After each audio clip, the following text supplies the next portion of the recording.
connecting to the real nerds is so easy. You can go to our website, realnerdspodcast.com. You can like us on Facebook. We have a Twitter account, @RealNerds. We also have Instagram. You can call us, 720-6nerds5. You want to email us? You can do that too, realnerds@gmail.com. Thanks for listening, and enjoy the show.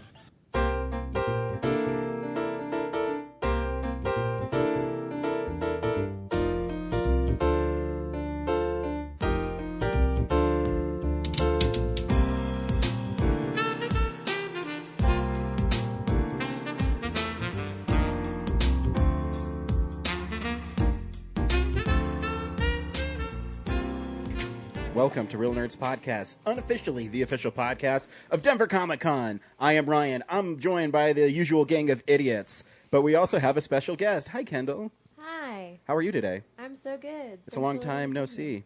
I know. It's been a really long time. It has been. Actually. Yeah. I don't remember when It's because you keep leaving and going and doing cool things like living in Seattle and running film festivals and yeah. I'm tired. Where all have you been? This year. Well, oh shit, I guess so, yeah. Man, way to make us feel old and sad and depressing in our lives. Where we sit here and talk about movies and you go live them. No, I think since the last time I've been here, I've only been to Seattle and Telluride and Austin. Yeah. Right? Probably. Yeah. Yeah. That's it. That's a lot. I was just in Seattle for a really long time, so True. it felt like longer. True. Cool. Well, welcome back. We're excited to have you. I'm excited to be here, guys. Good. We also have James, Hi. Zach, Yo. Brad. What up? We're the Real Nerds. Every week we go see a new movie, and we podcast our experience to the world. This week we saw Masterminds. Well, I did. Brad, you see it? I did. Zach? Yes, I did. James, go fuck yourself. I'm sorry. Kendall, did you see it? I didn't. Oh, it's all right. So you and James can sit on your gondola and not be part of it. Our gondola? I'll do it. A gondola sounds amazing. I'll do it. Oh, man. On that note, I've always wanted to hear the Italian version of this podcast. Venetian gondola or like ski resort gondola? I was thinking like scenic, like summertime I was going ski with resort. I was going with the Italian one. Yeah, I was thinking someone was singing to us. I was thinking. Yeah. I was thinking like Aspen in June. Would you That's fine, too. McConaughey? Work on your Italian. I can't do it. I don't think McConaughey is an Italian name. No, it's not. Okay. I'm just I mean, trying to find the one thing that matches in your life. Your Italian needs to be as good as Brad Pitt's in Inglourious Bastards, and then we'll talk. All right. Cormo. Grazie. If it is an Italian name, I need to go do some rewrites on the biography I've been writing in my free time. See, you like that deep cut from movies? Yes. That was a deep cut from a movie. Yep. Deep cut from movies is the new podcast that Kendall and I are going to start. Yeah, no one will listen to it. Oh, fuck off. I'll listen to it. You know why? Because I am the star of this one. You take me away. If you go onto iTunes, our lowest rated episodes are the ones that's just you and Brad. Oh. Yeah, but that's because on That's those a lie. episodes, I don't Do you even make like know. a spreadsheet? Wait, does I that do. So that means the ones I've hosted are in the middle? No. So what happens is it goes. They're not even listed. They're so low. The bottom of the barrel is Brad and James. Then it goes you, Brad and James. And then there's my solo episode. And then everything else is. oh, come on. I put myself in the bottom too. Still ahead of us. That's not how counting to 2 works. But we also talk about movie news, movies that are coming out on Blu-ray, what's playing at the Alamo, and when we go around town with Brad. In fact, that's probably where we're going to start. We're going to go around town in Brad's tuk-tuk. What? Those Thai Oh, I know taxis. what a tuk. Yeah. See, I'm going worldwide, guys. Yeah, you're like into worldwide transportation Like right now. Mr. Worldwide. See, here. you're wondering how I know this is I watch a bunch of Mickey Mouse shorts with my little guy, and he's like all over the world now. Quit bragging. God. You have a life and kids. We get it. Sheesh. All right, this is what's going on around town.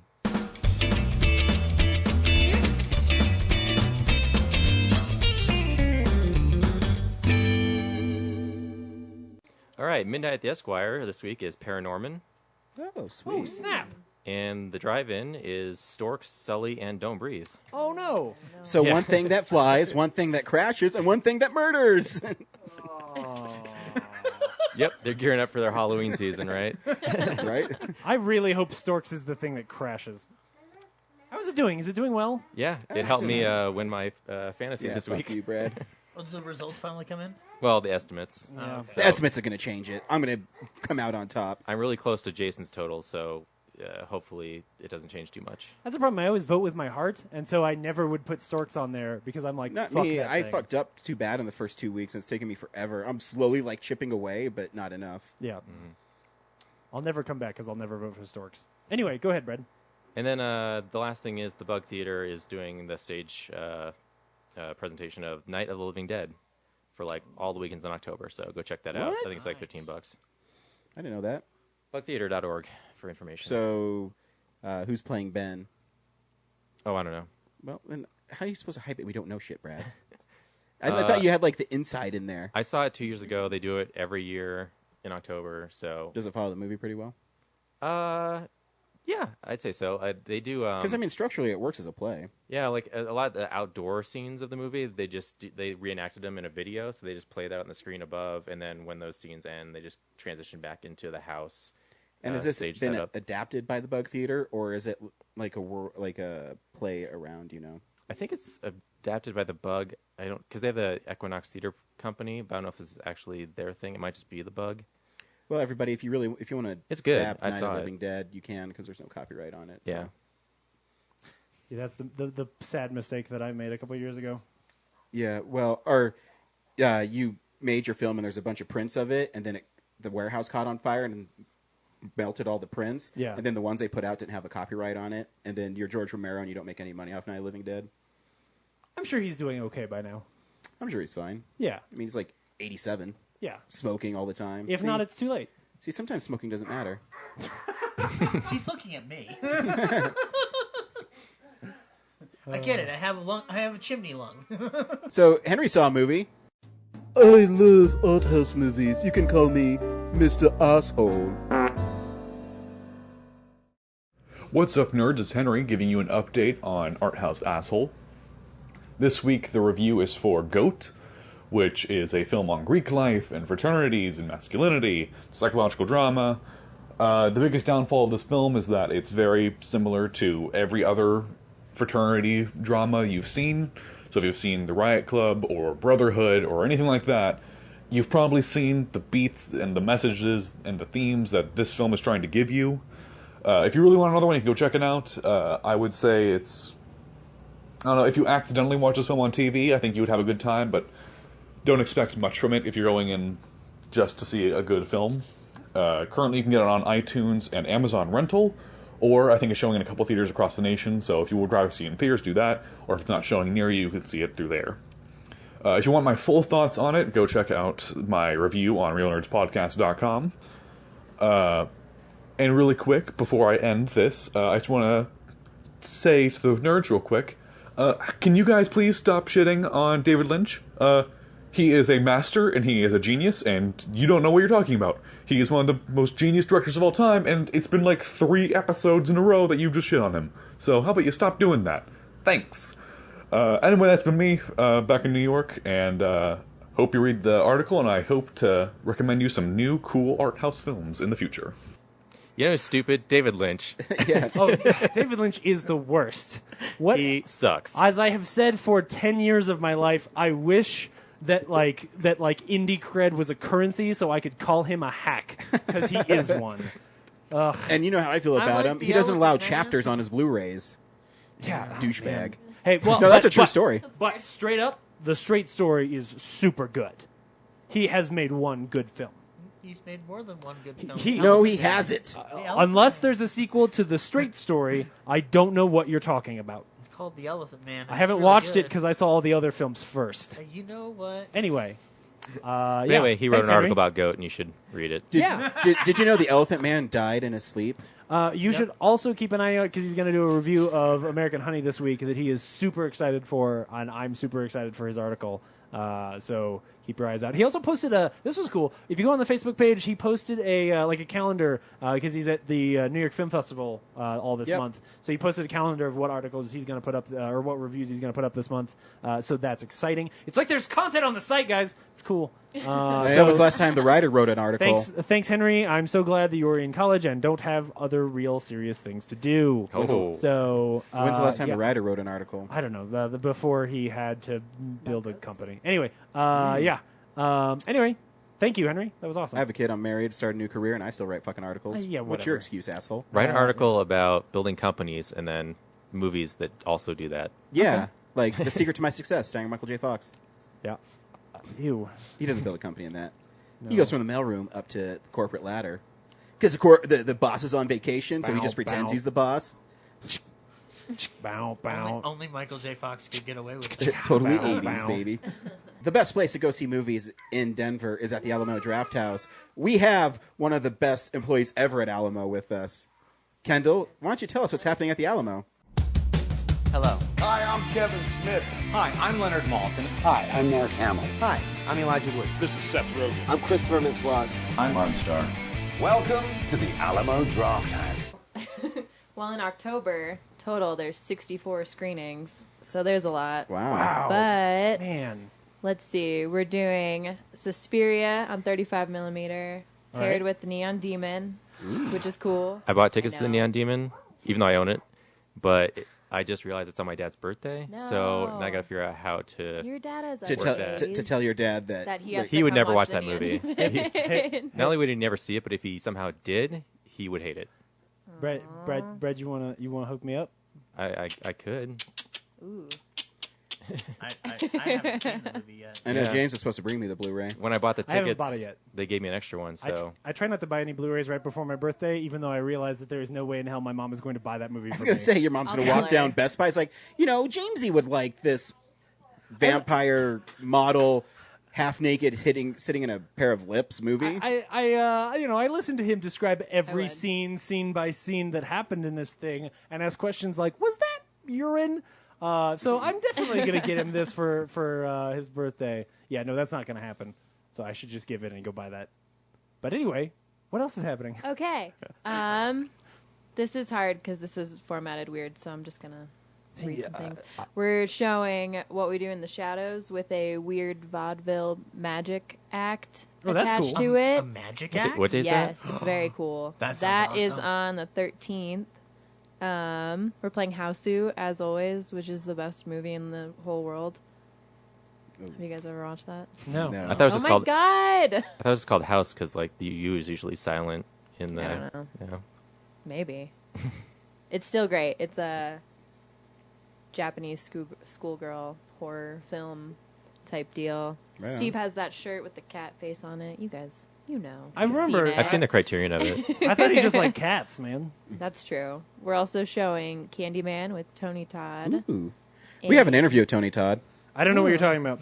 There One might time be- he asked me if I was an accountant because he walked into a room where I was counting a pile of coins. Yeah. So, But he said it in his really cool deep voice. Did he say it like this? Are you an accountant? Can't even sound like him. he said, I don't understand modern finances. So it was a weird day. Oh, wow. Okay. We also have Dismember the Alamo, which is a 4 horror movie know. mystery marathon. My It's very cool. cousin goes to it every year. It sells out really fast. It does. It's already on sale, I think, and it's like half sold out. So there's. What day is that?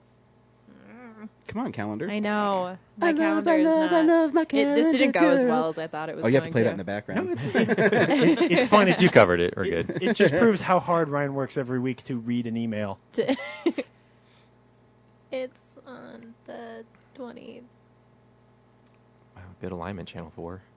Guys, I'm going to get there. You're fine. You're fine. It's on the 29th. And, Oh, okay, and good. that is a Saturday? It is 12 to 8 p.m., roughly. I'm going to have to buy tickets to that. I should do It that. starts at 12. I don't know when it ends. It doesn't matter. Okay, Maybe I'll take my wife to it. We'll see. You guys Yeah. should come. It's fun. that's cool. So who picks the horror films? Steve. So they're all weird. All right. Yeah. Buckle up, Last year was Bonehead. You're pretty going cool. for a ride. I can't remember what it was. You're biased.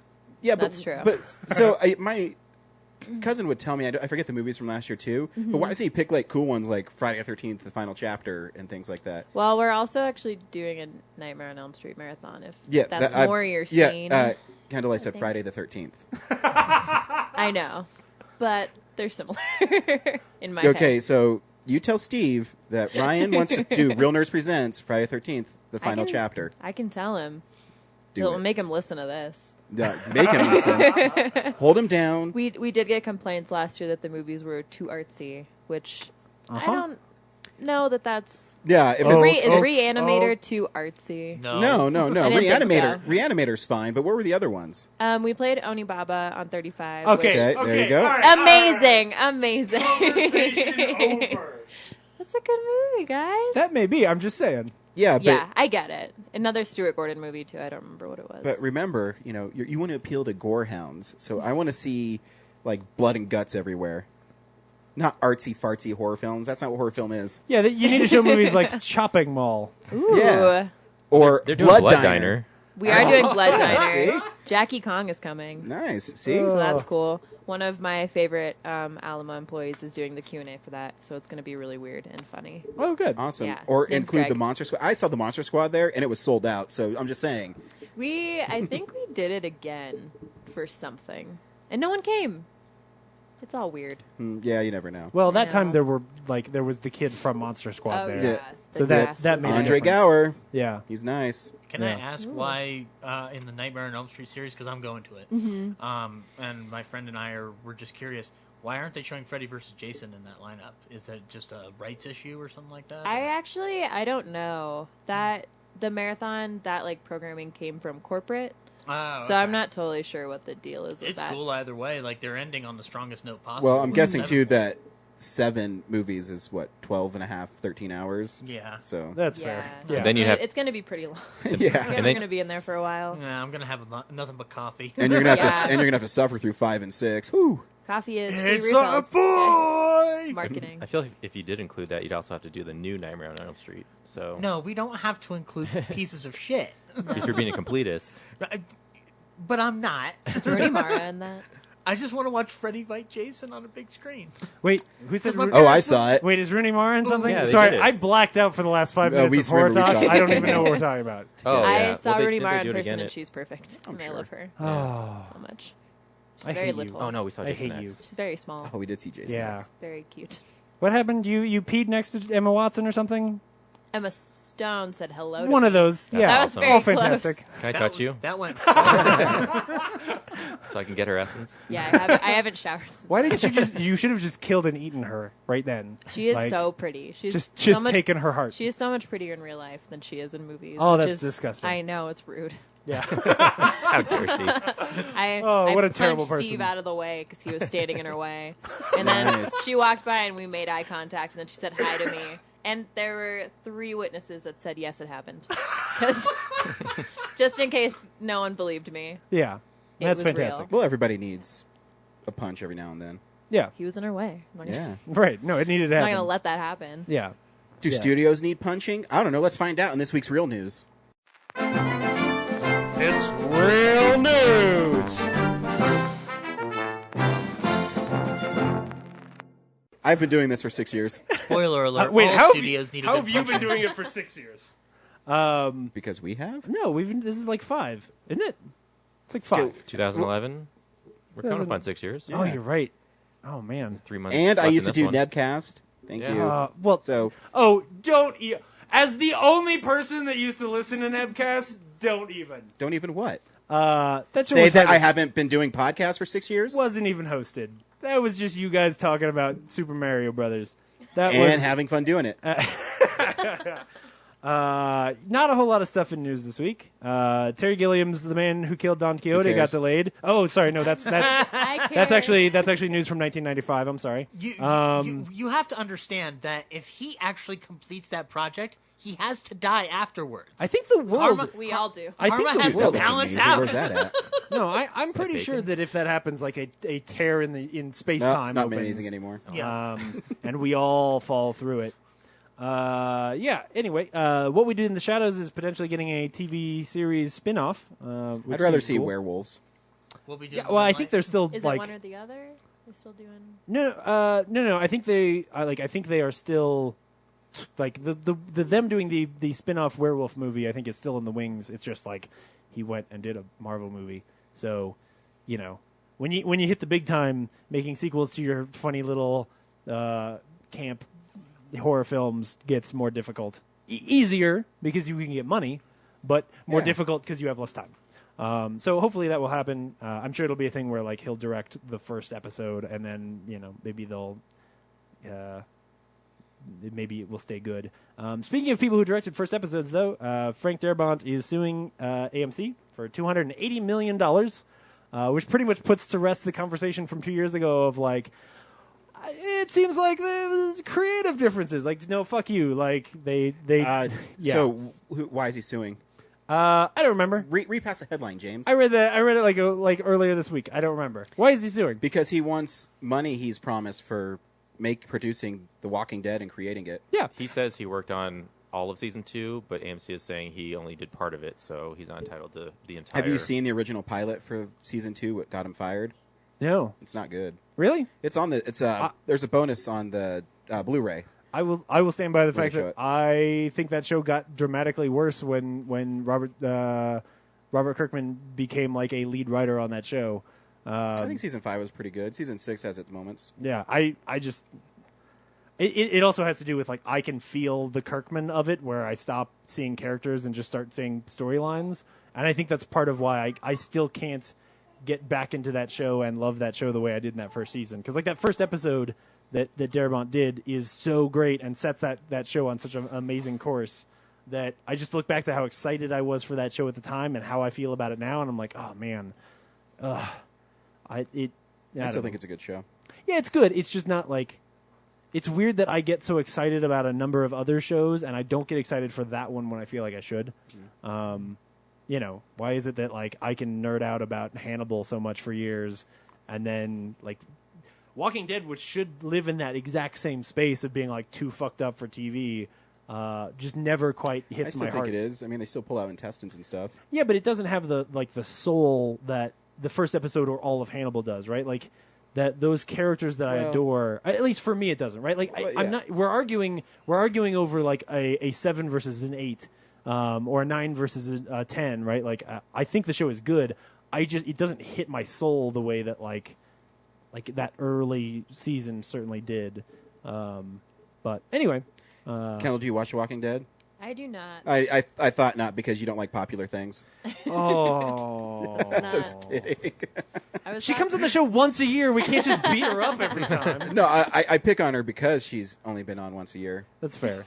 Maybe the show misses your enthusiasm and your unusual movie selections. I want to get into The Walking Dead. I think it came out at a time when I was annoyed by how 12? much zombie stuff there was. Sorry. There's no. I did the math and no. But pretty close. Yeah. Yeah. It's funny because I keep buying every season when it comes out, and then it just sits on the shelf, and I'm like, I need to watch that show, and then I don't. Should. I just rewatch Fargo. It's a good one. It's better than Fargo. Fuck off. I don't believe that. How's the second season of Fargo? Not as good as the first. Okay, there we go. More consistent product. Oof. You can't even argue the point. More consistent, yes. Smashed. The conversation becomes like consistency over quality. Especially when you're talking about an anthology show, it becomes different. Oh, now we have excuses. Yeah. Yeah, yeah. No, okay. I'll make all kinds of excuses to love that show. So Fargo's good when it's adapting a really great movie, but when it has to go off on its own, it's okay. So you just proved that you didn't actually watch the first season because it's not an adaptation. No, I have seen the first season. It's not an adaptation of the movie. I just like pushing your buttons. I know. God, I hate you. Why have I done this for 6 years? Not technically 6 years. Come on! Just throwing your argument back in your face. Anyway, sorry. Anyways, what else? I don't think there's much else. What else was there? Oh, IMDb is thinking of switching to 5 stars instead of 10. Who gives a shit? The Axonar, Star Trek Axonar lawsuit's back on.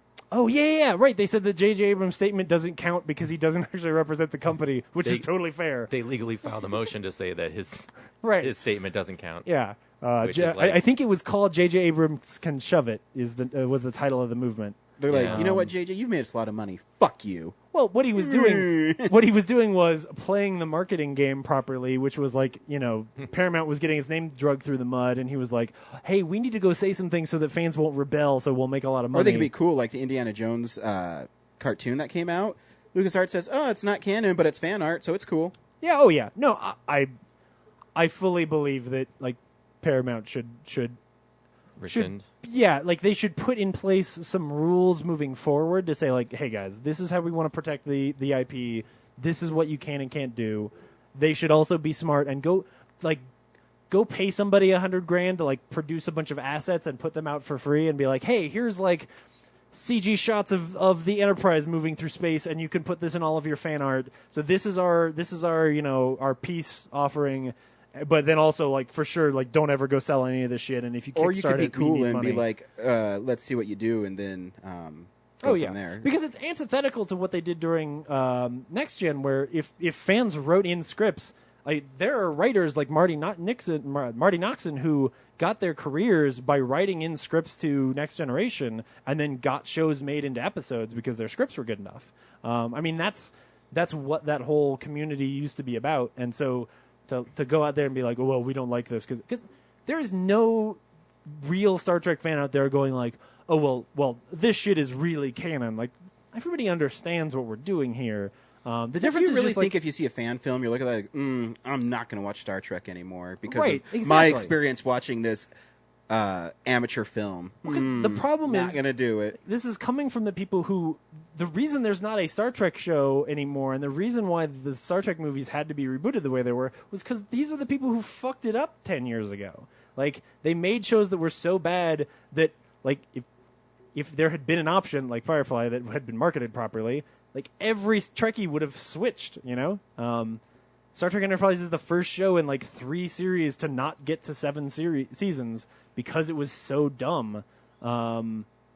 It's just frustrating. Like, they should just allow these people to make their cool art.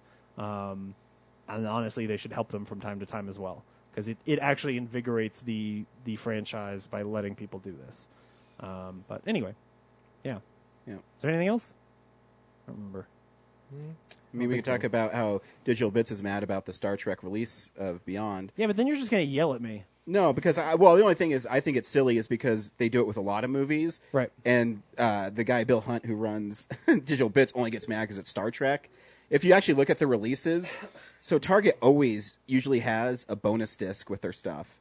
Sure. And I mean, so you can get mad, but I mean, it will never change. The difference is if you're taking. So I didn't learn about this until right before the podcast here, so I don't know. Like, are there different commentary tracks on each one? No. So like you have to get the iTunes like bonuses to get the commentary track.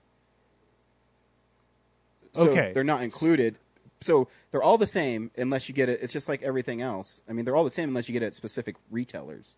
Right. And that's the problem, though. Like, but they do it with almost every movie. Right. And this is why I was mad 3 years ago. Like, I think it's a shitty ploy. Well, the only reason they do it, too, is because they have to get people to go into the brick-and-mortar stores. Right. That is so old people mentality. Like, guess what I'm not going to do? Go into all of the stores. Like, well, yeah, that's why you pick your favorite one like I am. I'm going to Target because it has a 90-minute documentary on it, and I'll be getting that one. I'm going to Best Buy because the case is cooler. I'm not going to play the game. Okay, then just don't get the movie. I won't. It's what I did last time. All like, right. I think this is a shitty thing to do. And if I die on this hill, it's only because this is the one that gets attention, right? Like, Okay. so yes. Did you buy Civil War? I did. Yeah, I where'd did you buy buy it some at? more. I bought it at Best Buy because I liked the cover. Oh, okay, so it's the same thing. No, it's not. Yeah, because 'cause- it's different content. Yeah, no, if you went to buy it at Target, you can download digital stuff off it that you can't get anywhere else. That sucks. I think that sucks. I'm just saying, everybody does it. Especially in a world where we were also mad about the Nice Guys having such a shitty Blu-ray release. Like, put some fucking content on the thing and sell it. And if you can't sell it in stores, like, that's the world we live in. And I know they're fighting it, but it's like, it's a losing battle. You're fighting the dumbest war possible. Especially when, like, putting it in a cool case actually does get me to go out and buy it in a store. But holding back content is just a shitty tactic. I hate it. It is a trend that I do not enjoy at all. That won't change. No, it won't. It's my principle, man. I like my Dude, movies. you got to be like me and Jason Statham. Just fucking sell out, bro. No, fuck off. Especially because, like, watching the Thank you commentary... for laughing at my joke, Kendall. I appreciate it. Watching the commentary on 10 Cloverfield Lane this year was one of the best experiences I've had with a movie this year. Like, that was such a fantastic thing to listen to. And the idea that I could have not gotten that content, that there could be something like that out for Star Trek Beyond that I don't get to experience because I chose, or that I have to choose this one over that one, is just stupid. Like, it's juvenile. And it's bad customer relations. Like, you're treating me like shit as a customer, and I it's the same reason I don't buy Apple products. Well, if you're going to shit on me, I'm not Star going Trek to Beyond didn't participate. make enough money, so they got to make money somewhere. Oh, fuck off. It was actually Paramount's highest-grossing movie of the year so far, Right. Like, followed by Ninja Turtles 2. Yeah, Paramount had a bad week. And then Or, 10 I mean, Cloverfield year. Lane. no, I did. Well, Well, that's until Jack Reacher 2 sets the world on fire. as somebody who went to a lot of movies this summer, I think we all had a bad year this year. So, anyway. Yeah, I think the yeah. summer was a little dry. Oh, But I think the beginning of the year was pretty awesome. oh yeah, no. Disney's not crying. There's been some great stuff this year. It's just, man. Yeah. Because somebody asked me, I was on the phone with a friend earlier today, and they were talking about like how they have hardly seen anything this summer, and I was trying to think back, like, what are the cool experiences I've had this summer? And it's The Nice Guys. it's Civil Wars. Yeah, I guess Nice Guys is in the summer. Yeah, it came. Was it the was it week after Civil War? Civil War, yeah. Okay. Oh, I saw it before because I saw it at the preview. That's why it's wrong on my head. So yeah, The Nice Guys and Civil War, but that's really early. And then Star Trek, and I liked the Ghostbusters a lot. Me too. Yeah, like that. Is that the summer? Like, Neon Demon, was that in the summer? I mean, I like Suicide it, Squad. Does that it count? It was 1 week. but that's really not a tent pole. Yeah. What was the one, right? I was just kidding. I said Suicide Squad. Oh God, what a dog shit piece of. Oh man, we need. Yeah, woof. Anyway. I don't know. I mean, it was no Magnificent Seven, but I mean, it's No, Magnificent Seven is wildly better It than actually kind Suicide of is Squad. Magnificent Seven. It is. because- Holy shit! Well, except for the fact that like you understand the characters and why they're doing anything, and the characters are fun to yeah. have. But when spend I time rank with them, and- because Suicide Squad doesn't have really bad ADR in it, Oh, then I like come Suicide on! Squad more. 3 seconds of the movie. It's like 10 because it happens in the middle of the movie just too. okay. Everybody, just go listen to last week's episode and hear me be right. Like we can't have this argument. Oh, every there's week. more gold. Get rid of that dynamite. I'm pretty sure Trey Parker did it too. These are the movies that are coming out this week on Blu-ray.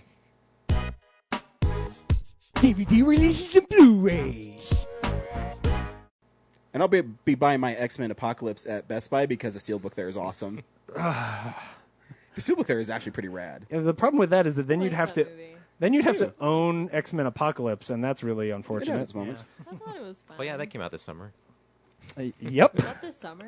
Yeah. Yeah, it was. It's been a Like in long June, year. I think. And boy, was it I a know when you don't have like there's a stretch of. Yeah. Boy, was it a barn burner. Speaking of which, Preacher Season 1 is getting its Blu-ray release this week. Is that a show yet, James? It's a real show! Guys, Preacher happened! Holy shit! I can't believe it, and it was totally Preacher. Yeah. And then at the end it gets, like, super Preacher. Oh, man. Yeah. Yeah. Well, because they pulled their punches for most of the season, and then at the end, like, God shows up. Oh, man. That show. Oh, it's so heretical and amazing. People shouldn't watch Preacher. People should go watch Preacher. It's really good. They are doing a Blu-ray release of it. Not sure if this is the first time, but the Overrated. yeah, no, sure. The complete series of Miami Vice is getting a Blu-ray collection this week. That's Still don't have okay. 24. Well, no. Penny Dreadful's final season is coming out this week. I love that cover. The show's really good. If oh, you like yeah. Victorian monsters, then you'll like it. I keep meaning to check that one out. You can borrow. I have it. I have the first 2 seasons. Oh, okay, cool. I also keep meaning to catch up on Vikings, which the first half, I think, of the 4th season is out this week. So people who are Oh, caught up man, can. they release them in halves. I hate know. when they do I that. hate that. It's terrible. The Purge election year, man, didn't that just come out like July. 4 weeks ago? Oh man, I feel And like they're that laughing was, to the bank. Cost $10 million, grossed $80 million. Oh I yeah, heard dope. it was good. Yeah, Yeah. good for them. Yeah, I heard it's good too. You know, I didn't really like the first Purge, so I didn't see the second one. I heard the second one was good, and then I heard this one's good too. But I'm like, I don't know. I don't have. Oh, is this the third one? Yeah, so I don't have a desire to like. I don't know. Maybe I should see him I since bet I they like think horror about making a films. TV series of it too. I agree Oh, with yeah? that. The idea is cool. They just can't. Do Yeah, it. and I like them. I like the Rick and Morty episode about the Purge. That one's good. maybe it's because the lady's That's voiceover. close You know how I second. don't like voiceovers. Yeah. When she's talking, she said, I didn't used to, she's- but I do now. I just don't. I don't like when they say, "Oh, crime is legal, including murder." Oh. Like, do you really have to say that when you say all Like, crime we is got legal? it. Yeah. You know what I mean? And especially to be We edgy. were gonna get it. Like, I guess because horror audiences are kind of not the smartest. You know? Yeah, like, But- I don't feel like that's the edgiest crime. Is that terrible? That like, Well, what do you think the edgiest crime is? I don't know. Like, there are really edgy things you could do in a horror movie that I don't want to see. That like that would be more shocking. Yeah. I would you rob know, a like- grocery store. You could Well- try to impregnate someone with a turkey baster. Right. Like, I actually find that more disturbing. Isn't that the plot of Jane the Virgin? It's the. I don't know. Wait, is it? Is that the plot of Jane the Wait, Virgin? isn't it on ABC Family? Yeah, she her gynecologist gets the rooms mixed up and accidentally. Oh, Wait, That's the plot of Jane the Virgin. no. Moon River. But wow. Sorry. Did not I just gotta- make a flex. ABC So the Family. Purge. I did make a fletch joke. I think Or Felch. the Watch that show. sixth season of Venture Brothers is out this week. I don't have any way to react. I don't know how to. I can just move on. Swiss Army Man is getting its Blu-ray release. So if you listen to our farts. if you I listen like to our farts. review and you wanted to check that out, now That you've wasn't got a tentpole chance. film, but it was a pretty good summer flick. That was summer. Yeah. I liked all. I loved it. I feel about that movie the way I feel about The Hurt Locker, where I like that movie right up until the end. Yes. It's totally worth checking out. Because you know how I have a disdain for independent movies that try to be quote unquote independent. Yeah. And the whole time, like, this movie is goofy and fun, and then it's like, oh, this guy's depressed. Yeah. I don't like. I like to think that he really wrote away on him at the end. Right, like I actually don't like the last 5 minutes of that movie I because don't it it super betrays everything cool about the first hour. Also, there was a crazy drunk woman in our theater. Oh, Oh yeah, she was wouldn't so sh- drunk. She wouldn't shut the fuck up. Oh, Oh no. I loved like talking about her super loud and staring at her afterwards when she was waiting for her Uber. Good for her. Don't drink and drive. He came out of the theater and was like, Zach, Guys, we changed it. It's drink, don't drive, okay? Wait, is that encouraging people to drink? Well, because when you say maybe. don't drink, don't, what was the old one? I Don't can't drink and remember. drive. Yeah, don't drink and drive. Yeah, So they're trying to say if you don't drink, don't drive. but it's So the police have a PR problem where they're like, we need to Yeah, they rebrand. need to. Well, I don't know if you guys know, but Colorado wanna- State Patrol loves like spending. cool, hip, like We don't want to look like a bunch of slogans. old people. Like, Yeah.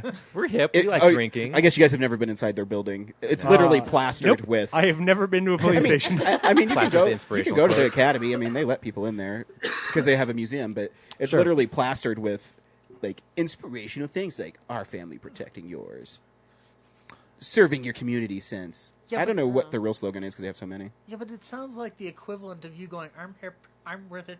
Durka, durka, durka, Yeah, durka, that's durka." exactly what they are. You know, like, oh god, that's silly. There is a Blu-ray collection of the Gremlins 1 and 2 that come with like little pop filters of Gizmo and Stripe. It has a 1-star review from one customer on Amazon who is arguing that it was a terrible decision to go with the cute version of Stripe. Of course. I love those ones when things haven't been released and people review them on Amazon. Yeah. They're like, this is shit. I Like, did. what? I did really like when that happened a lot to the Lord of the Rings, where they re-released the Lord of the Rings, and everybody poorly reviewed it because it was an obvious double dip. It was it was something where they had like, I can't remember now, but it was they were releasing them without releasing the extended editions in these like cool box sets. But anyway, American Horror Story Hotel is out this week, so you can catch up on that weird show. Speaking of double dips, The Hobbit and The Lord of the Rings, It Comes with a Shelf edition is out this week. So if you've got $7,000, you can pick that up on Amazon. Middle Earth Limited Collector's Edition. So that's pretty cool. I need a new shelf. The Shining has got a Blu-ray release this week, and How to Train Your Dragon, some other stuff. The Shining. Overrated. I totally agree. Into the Forest, which is that movie with Ellen Page. That's literally everything I know because she's on the cover. So I don't know. Go check out that trailer. I don't know what that is. Sharknado: The Fourth Awakens. Yes. Get fucked. And Final Fantasy, the that movie from some years ago. Was there not like a cool horror movie this week? Did I not? Next week is the thing. Oh, there was. It just the cover doesn't look. No. This is not. This is some kind of artsy movie. I don't know. I'm getting the Amazon exclusive. Mr. Deeds Goes to Washington. I don't know what else is coming out this week. I don't think that there was like a. Oh, maybe this is one. I don't know. None of these covers look like badass Scream Factory covers. They don't. Like I said, they have the thing coming out next week. Oh, okay. So maybe that's it. They're just waiting. And 2 weeks ago they had Carrie and. None of these. None maybe of these are the exciting. week after it's Carrie and something else. There's something called The Mind's Eye, and there's something called All Through the House, but neither of them look cool. So anyway, there are some really neat looking new covers for the Harry Potter movies. I don't know if you've seen the art on those. I saw those. They had them at Target. Oh yeah, like $15 a pop. That's not bad. Yeah, they're pretty neat. I don't need to. I like have art. the Ultimate Editions that have 4 discs in each one, except the last one has 6. Isn't it nice that as a fan of that series, you could buy something that really collected all of this amazing content together that you could enjoy as a thorough experience? Isn't that a great blessing that they were so kind to their fans as to bestow upon them some level of respect? James is so even ignorant. At a premium. So Harry Potter actually did exactly what Star Trek did with it. Is they released them and then they're like, oh, here's the extended editions, just like The Hobbit. I don't think that Lord of the Rings. I don't think that me being ignorant is me saying how shitty that it is that they did that. No, I'm just saying you think that they're not going to release all the content. No, I am, because I just told you I'm not going to buy the movie. Well, I just think it's a really, really shitty thing to do to customers. It is a bad habit for the industry. It's good for us fat cats to do that. Keep you down a peg. Yeah, more money for the movie studio. I love Harry Potter. Yeah, me too. Closing your returns. I love Harry Potter. These clowns don't like it. Oh yeah, no, they're terrible films. You all deserve better. No, Oh, they're terrible They're films. not bad. no. They are terrible Depends on films. which one you're. I think they're all pretty great. The third one is interesting. The third one is wonderful. The third Yeah. one's wonderful. Sixth one's got really good cinematography. I think the 7th one, when you combine them together, are really great. Are there 8? Well, yeah, I mean, part 1 and part 2 of the 7th book. Okay, all right. I couldn't remember. We also watch movies every week. This is the stuff we've been watching. So, yeah, this is the stuff we've been watching. Kendall, what did you watch this week? Or I year. don't know what week it is. What have you watched this year? I don't follow a script. Did you really want to go first? I mean, What? No, You should go first. I was just talking about Oh, something see, else. now you just... Oh, yeah. Side conversations on a podcast, always good. I was whispering it. Anyway, Kendall, what have you seen this year? Ah, Was there anything cool at Telluride or Fantastic or Fest. Fantastic Fest that you guys yeah. really want to promote? Well, let's see. I had a list because I couldn't remember because it was I watched 16 altogether from those two festivals. Nice. Oh, that's cool. So it was a little bit. From Telluride, I really liked Moonlight a lot. Okay. It is Moonlight. What's my life? Moonlight is. You can I need to remember who you can talk to her as directed a normal person, Brad. Why are you whispering? I said no side conversations. I was just trying to coach her without directly. I looked at James and said, "Do you know what that is?" And he said yes, and then I thought it was fine. Yeah, but I just do that because I want to look smart. I have no idea what Moonlight is, and he knows it. Well, it follows a character when he's a young boy, and then a teenager, and then an adult man. He lives. Oh, Boyhood. No, but it's good though. Linklater needs to be taken down a peg. He really does. No, he Good doesn't. for you, Kendall. Yeah, God, I I did missed see the Boyhood boy I missed you. in line for a movie at Fantastic Was he Fest. more and he handsome looked in real lonely. life? No, I Pretty bet eyes. he's lonely. Yeah, I don't think he's doing anything. I bet not. He was there just as a person. Yeah. But yeah, it follows this kid. His mom's a crack addict. Janelle Monáe is in it. She's Okay. really pretty. She's not the only one that's in it. There's another. Do you guys watch House of Cards? Yeah. the guy who plays Remy is in it. I cannot remember his real name. Is it the bald guy who's in everything now? Yeah. Yeah. He's really great. The guy for the plebes of America, he's the bad guy from Ant-Man. That guy. Yes. Thank Corey you. Stoll? No, Yes. but do love Corey Stoll. Anyway, Is it? so what? I have no idea. Okay. I always refer to him as the bald guy from House of Cards. So Is he white? yes. No. Okay. So you didn't see Ant-Man, did you? No. Oh, that's too I bad. just assumed you know what I was talking about. No. Anyways. That's why I asked you a question. Anyway. Ant-Man. I know, I'm sorry. No, you But yeah, it you should follows see this kid through his life, and he's like growing up in a shitty neighborhood, and his mom's like addicted to crack, and he ends up being partially raised by these two people that are also unfortunately like drug dealers, but it follows him while he like learns about his sexuality because he's gay, and then he goes through all this stuff and ends You up can say having to be shit. real hard. Oh, There's it's a the one. kid in Is this the here. one That that sounds so at uplifting. the Alamo? There's a poster. It's like Yes. teal and pink, and yeah, okay. Yeah, it's that, and it's really, really good. But no I werewolves. cried during the standing ovation twice. So During the standing ovation? I cried every standing What ovation. What I've was ever been on. happening during the standing ovation? Well, it was really great because the theater we watched at in Telluride, the director used to volunteer there. Oh, He cool. used to like volunteer for the festival, so it was like really emotional. that Okay. His movie played there, and it was really popular. Great. La La Land is really good. I hate you. It's so good. The Emma Stone, Ryan Gosling musical. Yeah. Mhm. Is there like a lot? Is it super a musical?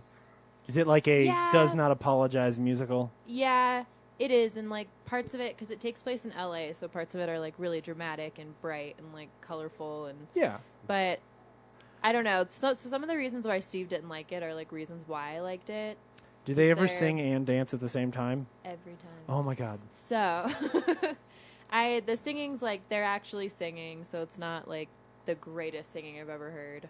No, but that's fine. Yeah, and like their dancing isn't like incredible, but it's really good. Yeah. And Mandy Moore choreographed it, What? which is cool. Yeah. That is not the only time she's going to come up tonight. Okay. Yes. But that was really good. Manchester by the Sea, the Casey Affleck. Oh, that's what that movie's called. Yes, not. I whatever you keep said. calling it Knights of Rodanthe. That's different. I Manchester by the Sea. Yeah. A Casey Affleck joint. That trailer looks really good. It's very good. It's very sad. It's Oh. really long, Okay. but it's very like. It takes place in Boston. Casey Affleck is adorable. All right. It's got that going for it. Always fun. Yeah, those are my favorites from Telluride. Everything at Telluride, everyone's going to see because they all come out and they're all nominated for Oscars. Yeah. So it's not that interesting, Sure. I think.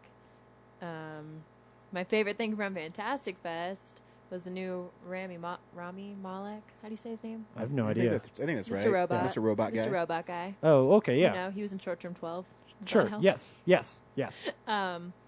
But he's in a movie called Buster's Mall Heart. Okay. I don't know if you've heard of that.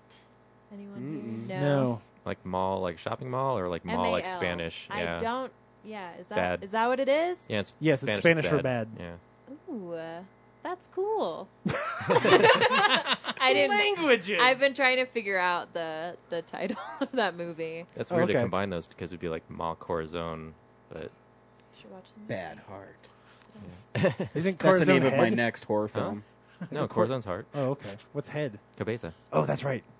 That is Sorry, right. Cabeza. 3 years of Spanish. Public school, I everybody. took German. Welcome back to Is This Oh, man. Spanish or Is 16 It years Not? in a restaurant. Yeah. Zach and I are going to go start a podcast. Is this Spanish or is this not? It's actually, I think, Two in Italian episodes too. and we're done. Yeah. Yeah. Yeah. Cool. That sounds right. So what is Steve's bad head about? What is it called? What?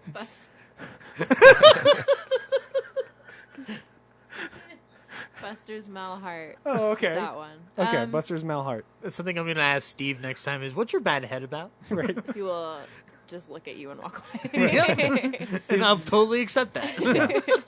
It's kind of hard to explain it without giving It away. a lot away, but it has Caitlin Scheel in it as well, and I am blanking on anything that she's been in That's okay. besides a movie about a TV reporter. That wasn't very good. But it's about him and his family, and he works like overnights at a hotel, and then DJ Qualls comes into the mix and like starts talking to him about. I don't want to ask this question because you're gonna make fun of me so much.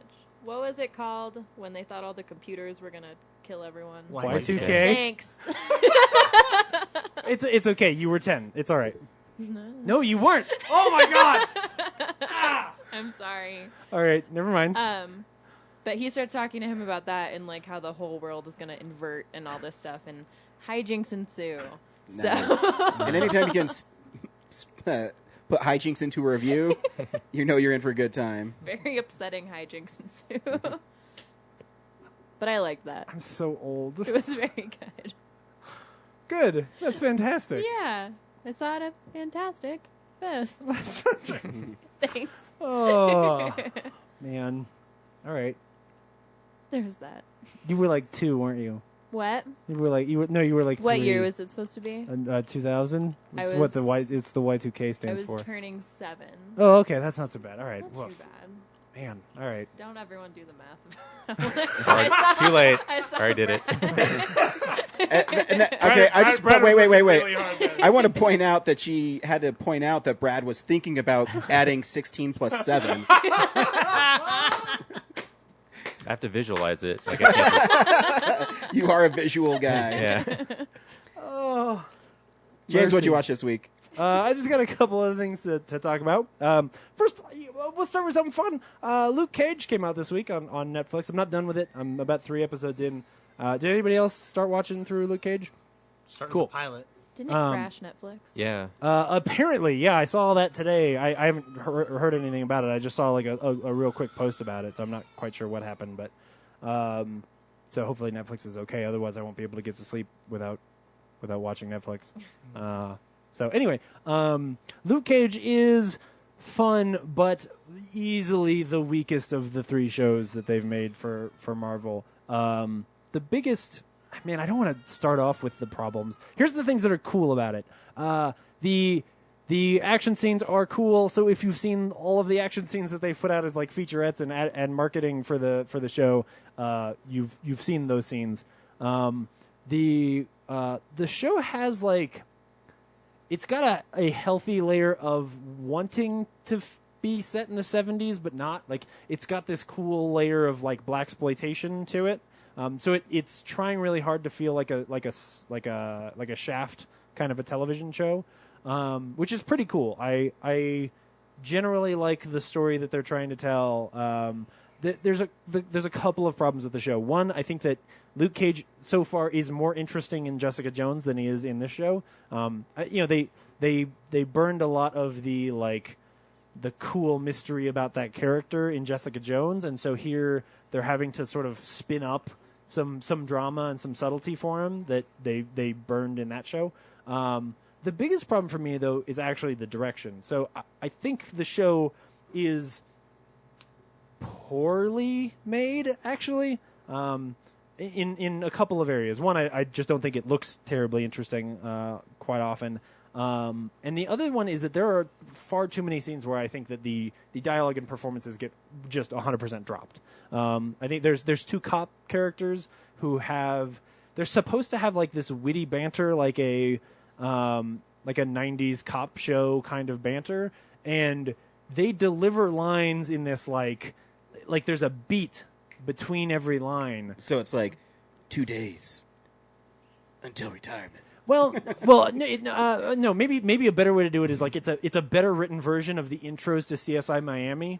You know, where like they have these like this like bantery joke things that are supposed to play off each other, but there's a beat between it, so the dialogue just feels awkward. That kind of a thing.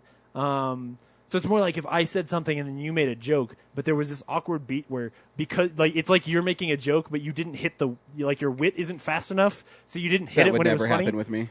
Right, exactly. It's like if you just did that joke, but there was a beat between me talking and you saying that. Is it an editing thing? Because like it'll cut. No, because no, because they're both in the same shot. So Okay. it's really the performances, and some of it is also just the A better example, there's a scene in, I believe, the first episode, so slight spoilers for the first episode, but he owes like rent money to this Asian couple who runs a restaurant at the bottom of his building, and at one point in the episode, like some dudes who come in to like muscle them, and the Asian couple is like, no, we're not going to pay you, and Luke Cage walks in and he's like, you guys need to get out. And of course there's an awesome fight scene. It's a pretty cool fight scene where he beats up these muscle dudes, right? And at the end, the couple who runs the store are having this like witty, it's supposed to be this banter back and forth where, I mean, it's written on the page very clearly. She is excited and grateful that Luke Cage has helped, and she's like, oh, like, this is great, like, let us give you some money, like, you don't owe us rent anymore, this is wonderful. But her husband is pissed because he's like, no, they're going to come back and this isn't going to work. But there's these long beats between the dialogue, and the performances do not match with what they're saying, and it's just jarring and weird. And because Luke Cage is acting off of that, I think his performance is weak in that scene, and there's too many of them. Like, I've talked about so many TV shows on this show in the last 6 years. It's not very often that I sit here and talk about performances being bad. So for me to notice this, I think, is kind of jarring. But I still think it's a fun show. I think that they are doing some cool stuff, tying it into the rest of this like Marvel Netflix universe. That it is enticing. I've heard really good things about later in the season, so I'm certainly excited to keep watching. But compared to how amazing I feel about Daredevil and Jessica Jones, both seasons of Daredevil, and how like I start that show and I just get hooked, like this is not that. It's clearly like a Marvel rule for Netflix shows that episode 3 has the really cool action scene in it. I was being a little bitter before, though, because that really cool action scene is one they released online like 2 weeks ago. So if you saw that scene already, you're going to get to that episode and be like, oh, cool. This is like your version of the hallway scene from Daredevil. But it's just sort of spoiled because they used it as marketing. So anyway, I think it's totally worth checking out if you're already bought into the show. It's just not a place to jump on. Like, if you've heard about the Marvel Netflix shows, don't go start with Luke Cage because you will just ricochet right off, I think. So it's a little disappointing, but cool. The other thing I watched this week was, and God, I have to prepare myself to get made fun of for the next, 6 weeks. I started watching This Is Us, which is the show from some of the writers and creators of Friday Night Lights. It stars Mandy Moore and the dude who plays Rocky's son in Rocky Balboa. Milo Ventimiglia. Talking about Jess from Gilmore Girls? Nope. I'm not. No, I'm not. I'm talking about the guy who plays the son from Rocky Balboa. Take him down a peg. Again, the name is Milo Ventimiglia. Yeah. He was also in Heroes. I don't want to talk about Heroes either.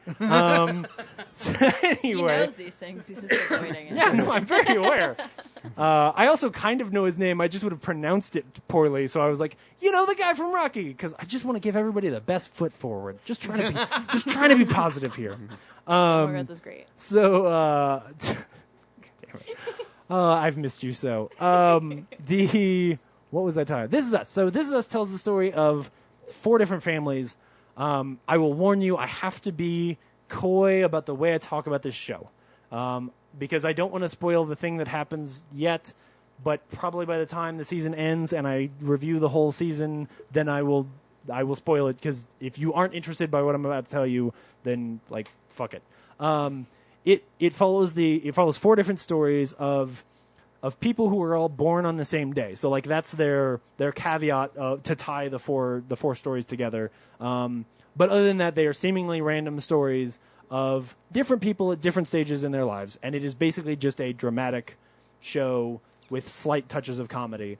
It is what I compared it to is like if you just took the wonderful Kyle Chandler and Connie Britton segments of Friday Night Lights and made that into 4 different stories, and that was the whole TV show. That's kind of what this feels like. It is well written and interesting, and you love these characters very, very quickly. It is also manipulative in all of the best ways. So it makes me really want to cry pretty much every episode. One of the stories is about a couple who is having kids. That's the Mandy Moore story. And so it's sort of about them having their kids and then sort of the fallout of that and how their relationship gets taxed. There is the story. Two of the stories are actually twins. So one of them is a TV star who works on this like awful sitcom, and he hates what he does, and he only has the job because he's really handsome and has nice abs. So in every episode he has to take his shirt off, and he ends up like freaking out in the first episode and maybe getting fired. His sister is one of the things that like I've seen people talk about on this is like it has this story of a woman who is morbidly obese and struggling with that, and she ends up falling in love with this guy who's in her like fat people psychology or what mentor support group. Yes. Wow, that was way too many words to find the right one. And so like they have this really adorable relationship, but she is struggling with this thing that I feel like you don't see that story told very often on television. And I think that all of the performances here are really, really good. And then the last one is a guy who was adopted and ends up like as soon as you meet him, he's gotten this PI to find his dad, and so he ends up. At first, when he tells his wife like, "Hey, I hired a PI. It cost us some money. You'll see it on the credit card. I found him. I don't think I'm going to do anything about it." And she's like, "I don't care about the money. Like, why are you doing this? Are we doing something about it?" And part of why I love his character is that he keeps saying that he doesn't care about it, but he keeps like doing things that are obviously antithetical to that. So of course he goes and finds his dad, and then they're telling this really touching story about him sort of learning. I mean, his dad was a drug addict at the time and doesn't even remember like leaving the kid at a fire station. So all of the things that his son is pissed at him about, he doesn't remember, and he's like, "Yeah, you're right. Like, say whatever you want. I can't fix anything." And like the son really wants to be pissed at him and like just break him in half, but the scene is brilliantly written because you realize that he can't, because he's just like, well, shit, like you take all the wind out of the sails when you just tell me that I'm right and that I can say whatever I want and that like you are a piece of shit. Like if you do that for me, then I don't get what I want. And so them like rebuilding this relationship is really interesting. What's cool about it is that there are these themes that reflect. It's like the different stories are foils for each other. So you'll see. How many episodes are there? There's only 2. Oh man, I mean, you've been talking about it so long, I thought it was like a whole season. No, I know. That is how dense this show is. So there are these really great themes between the different stories where they'll cut from, like, you'll have a character who gives a speech or talks about like great ways to like raise their kids or the ways they want to raise their kids, and then they'll smash cut to a different story where you see a different character like embodying that in this beautiful way. And it's things like that about this show that I think are really special. The reason I say it's super manipulative is that when you do 4 stories like this, what you get to do is what they do at the end of the second episode, where you basically have 15 straight minutes of like power speeches, because you followed a story here in storyline A, you followed this story, and you get to the end and like the 2 characters have this beautiful, well-written, powerful moment where they're talking to each other or they're yelling at each other or whatever, and they punch through that wall, and like there you get your climax, and then you cut to storyline B where you get the same fucking thing for storyline B, but it's a different subject, and then you cut to storyline C and you get the same thing. And so it's just like, as a melodramatic show, it like hits you and then hits you and then hits you and then hits you and then like throws in a twist at the end of the episode and goes to credits, and it's just like drops the mic and goes, "Fuck it, we don't care." And I know that it's silly, and it's silly in the ways that, as a huge fan of Friday Night Lights, I adore. It's the most excited I've been for a show, I don't know, this year maybe, or at least in the last few months. So you can watch the first episode on Netflix for free, or on Amazon for free. Why would you? You just basically described it. No, so here's the thing: I didn't. There is a huge twist in this show that I am being very coy about. That about the only thing that causes right, that actually causes all of the stuff I said to be just magnified, which is that there are aliens in the show. No. Cool. So yeah, you should go check out the first episode for free if you like it. You can buy it on Amazon, or you can watch it on, I don't know, whatever fucking old people station it's on. So yeah, sounds like an ABC show. I think it is. Yeah, or CBS, one of the two. No, CBS. It's not a police procedural, so it's not on CBS. No, but it's totally for old people. Sounds Like it's kinda super CW. melodramatic. No, it's not CW because it has It's relatively dramatic? good. Yeah, it's dramatic and has relatively good production values. So it doesn't look like it was made in 1994. Is that still the thing? Like, I know when I was in high school, CBS was the old people's network, but they've been number one forever. Well, yeah, but Yeah, it's dude, because old people watch TV. yeah. We stream TV, bro. Yeah, like That makes sense. I bought the season on Amazon because I was like, I want to see all these. I'll just buy it. My cable box. How much does isn't it cost hooked to buy a season that's you can watch for free on TV? up. $20. But now I can watch it as many times Yeah, I as guess I it's not want, bad. and yeah, and I'd have to hook up my cable box that I only own because it makes my internet cheaper. Like, and I'd have to watch it in the other room. So, and I don't want to do that. I want to watch it while I do stuff or clean or just sit in my chair or lay in bed and cry. All right, man. Oh. Anyway, 3 hours later, about a 30-minute show. yep. It's only 30 minutes. No, it's an hour long. Oh, He's an okay. idiot. It doesn't make it better, Kendall. Yeah. It does. You should go watch This Did Is you Us. watch anything else, James? No, Oh, those thank two fucking things are the big God. thing. Oh, come on. This motherfucker runs an hour and a half every week, and you yell at me? I'm Every just kidding. week. Just the last two. Because I've been working and I need something to play in the background. Oh, fair. Very fair. Brad, what'd you watch this week? Oh, poor Zach. Well, no, Hey, the listeners It's can't okay. see how we're sitting. It's actually okay because we both have two movies to well, no, share. and also Zach is part of Real Nerds yet, so he doesn't get any special privileges. Whoa. He's part of the crew, so fuck him. Can you post on Facebook? Yes, I can. Yeah, you're a part of the fucking crew. So he's not getting any special. As soon as you get admin privileges. Yeah. Until I ask you, can this be an EPK? Just treat me like a piece of shit. Easy and done. Anyway, Brad. Okay, I'll leave the two that we both did together for the end. So I finally watched Drag Me to Hell.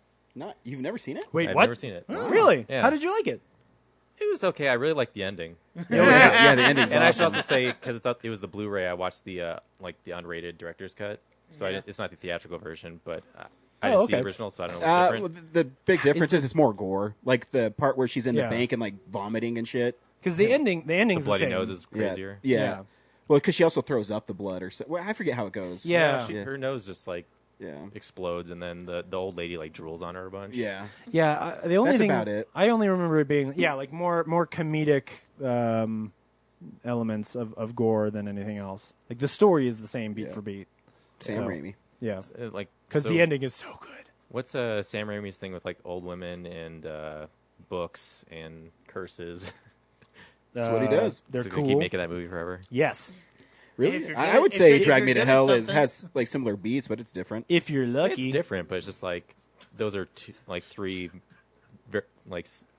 large consistent icons of his filmography. Anyway, Well, and it goes back to that was after he did Spider-Man 3, and he didn't have any fun left in his bones. And somebody was like, "Hey, you should make a fun movie again and get some passion back." Well, he and you wasn't- could see it in that movie. I enjoyed all the really practical stuff. Like I watched the bonus features. It was cool to see, Well, he wasn't supposed to direct it, but he got Right. tricked into doing it. right. Well, because Ripped. yeah, Yeah, well, because his producer would tell him, he says, "Man, Sam, you wrote this script. You really should probably direct it." right. He said, James said, he's like, "I just did Spider-Man. I'm tired. I kind of want to take a break." And he's like, "You really, really should direct this." And so they were like prodding him for like a year, and he's like, "Fine, I'll do it." Yeah, but it's one where you can see the passion in yeah, a way yeah. that like you don't see in Spider-Man 3 because he's a little beaten. My favorite part of that movie is when the goat says, "You're gonna die, bitch." Oh man, there's a talking goat in that movie. Yep. There's a right. Gotta love a talking goat. Brad? Netflix released Family Guy season 14, volume 14. Whatever it is. Wait, what? There's We've 14 talked about seasons before. in season 3? No, I know. Yeah, and it's great. So what do they show on Netflix? Do they show the DVD versions or do they show the broadcast versions? I think it's the DVD versions because they say fuck and stuff. Oh, okay, right? cool. Yeah, so the one big thing is like there's like 4 or 5 episodes on how like awful Brian is.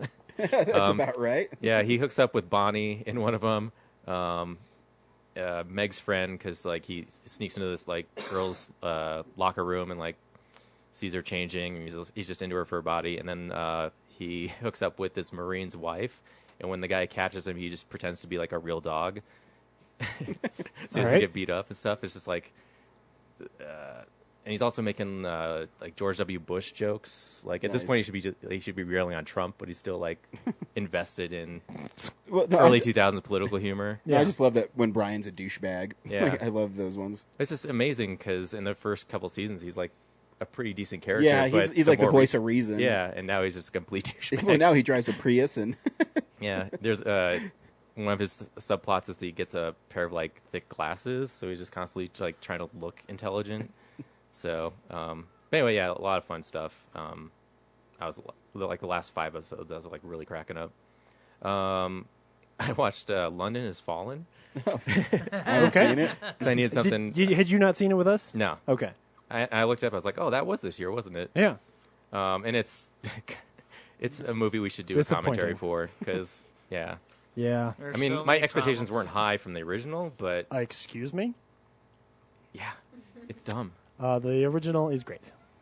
Great. Yes. Do you remember how many times he stabs people in the face? I'm just saying. It was the movie is great. It was the best Die Hard movie that year in a year when we had an actual Die Hard movie. Yes. Actually, we had 3 of them. Yeah. So yeah.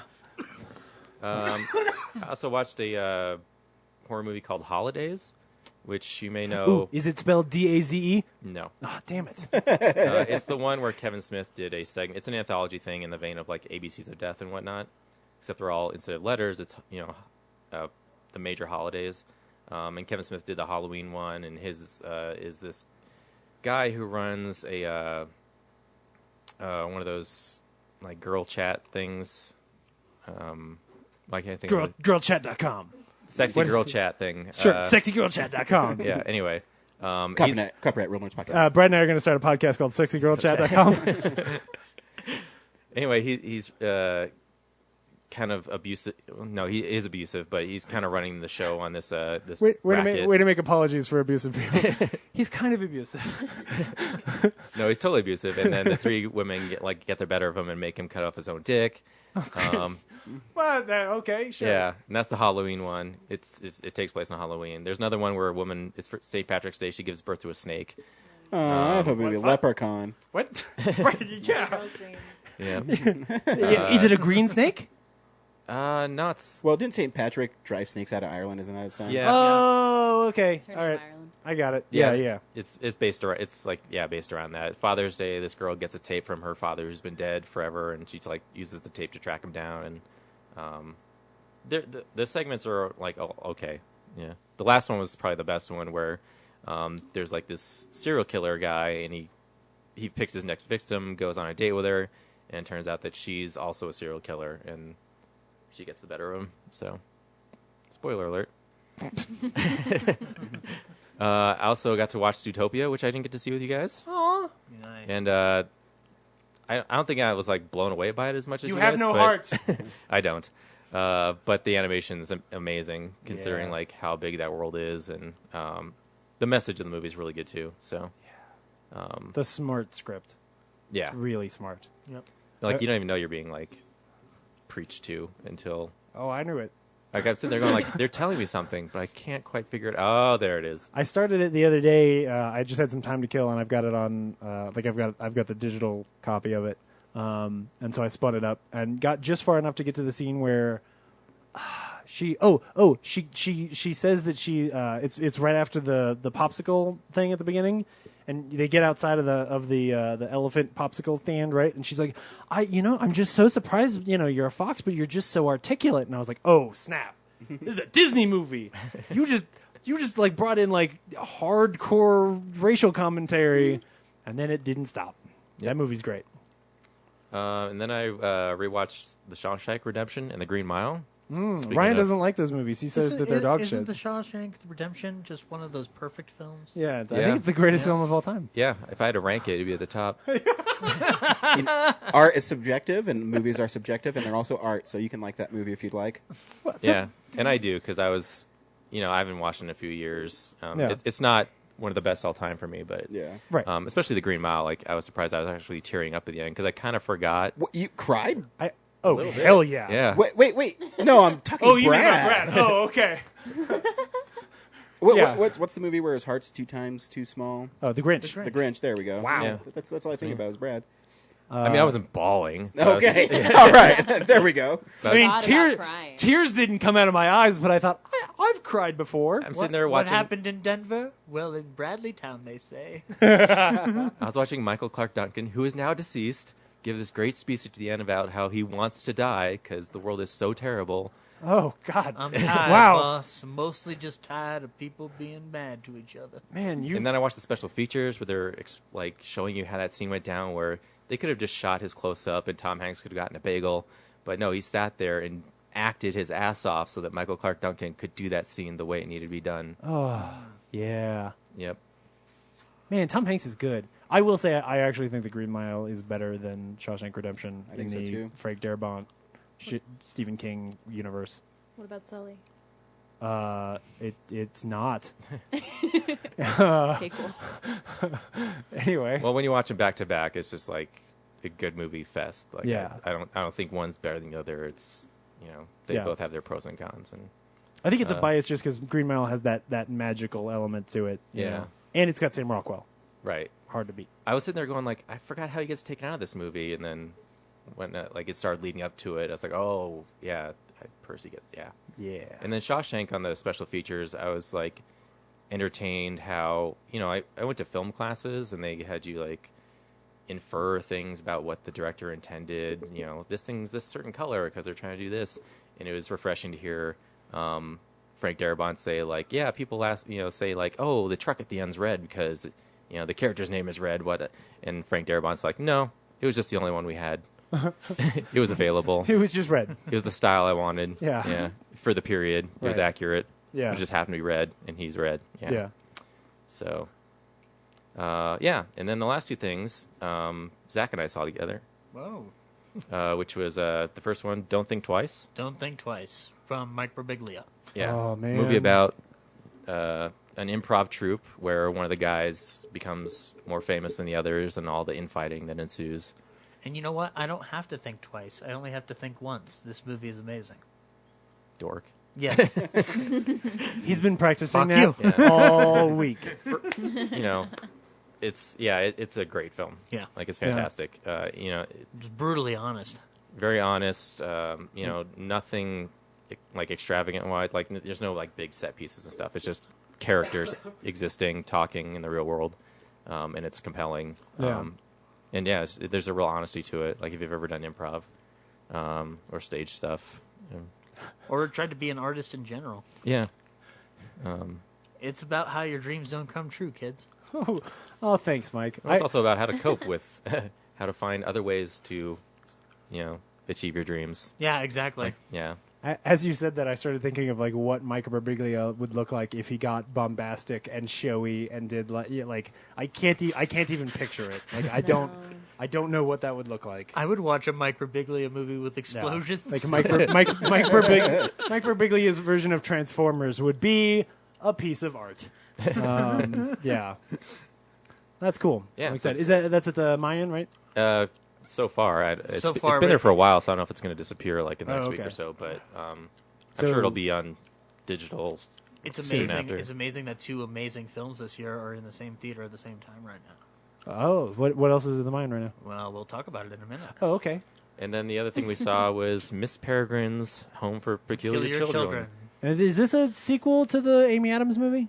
No, to Miss Pettigrew Lives for a Day. Yeah. Is this hour and a half commercial for Hot Topic? No, it's 2.5 I knew you'd say hours. that. Suicide Squad. You're just wrong on the timing. It's 2.5 hours long. Well, it's like, what was it, 144 minutes? So that's what, roughly 2.5 Oh, hours? 144 minutes? Yeah. Holy shnikes. Yeah. Yeah. Now I know what you're thinking is like Tim Burton ruined this movie, but It's not his fault. I would say the script is terrible, Yep. and he had to work with what he had. Well, who wrote it? Do you remember? Jane Goldman, Okay. who Which wrote X-Men First Class and Kick-Ass and stuff with Matthew Vaughn. Okay. I like those things. Yeah. I do too, and Interesting. that's what makes With- this. I don't think kind the of a script of disappointment. any of those things is why they're good, though. No, that's true. This one, within the first 5 minutes, I was like, "Uh-oh." Oh, so it was Kickboxer Vengeance. Yeah, like visually, it's great. Like all the all the magical elements. Like it's very understated for a Tim Burton film. I never think of probably like garish like Alice in Wonderland. Yeah. But it's actually very down to earth, very mellow. Well, that's good. Except for the when they get to the home for the peculiar children. But even then, it's just like the only real extravagance is their powers. Yeah. But even those powers aren't like. No one's throwing fire. Like that girl does throw fire, but Yeah, yeah. we forgot about that. That was great. There's not black and white stripes all over the place, and there's no like billy billy billy billy bum bum bum. Well, for me, it would be more like, is it like bubbly and over CG'd and like, No. No, are there big-headed people? There's a stop motion sequence, in Oh, ugh. which was actually kind of cool. This just Yeah, sounds actually, so considering samey. like what the scene was, like I felt stop motion was kind of appropriate for it, but it was just odd considering that something else similar happens later and they went CG with it. Well, after all, Oh. these children are peculiar. Yeah, and that's an actual term, much like a Muggle. People are called peculiars in this. It's so British. Yeah, but yeah, like in the first, they're doing like the Is Ava stylized. Green in it, naked? Yes, that I would. think that's in her contract. then I might go see that- it then. That was the odd choice in the entire film. Well, it's funny. No, but would you believe that Miss Peregrine actually turns into a peregrine falcon? It's I think I'm not kidding. No. She has two powers. She can turn into a peregrine because she can alter time. I can thought turn you were back. bullshitting me. Doesn't- That's why I looked at you like, wait, what? No, I'm serious. She has Alright. two powers. She can turn into actually all. I forget the term is for the type of people who can alter time. peculiars. Oh, No, okay. insipids or something like that. Yeah. Inbrids. Euclid's. That's- It better not be Something like that. Probably inbred. not inbred. Eucalyptus. Yeah. Ugh. But yeah, in the first 5 minutes, like the main kid. Also, sorry, Asa Butterfield, but he is so dry in this movie. Like he delivers when Surprise. things are super impactful about to happen, and he's just like, okay, here's the plan. This is what we need to do. What happened? Like that. Yeah, Yeah. He's really trying to hide his accent. he has an accent. I think he's British. He is. Isn't Yeah. it set in Thought it Britain? was- Isn't it a British show or movie? Well, What he's is it? Yeah, but American. he's American. But he has to go to London. Oh. Or no, Which is kind of weird. no, they went feels to. like they could have just Why? Yeah. went with it. Yeah. I feel like you could just cast someone else. Yeah. Or let him do his accent. Whatever. Well, who were they going to get? The Maze Runner kid? Wow. Well, no, he'll delay your movie a year and a half, so don't do that.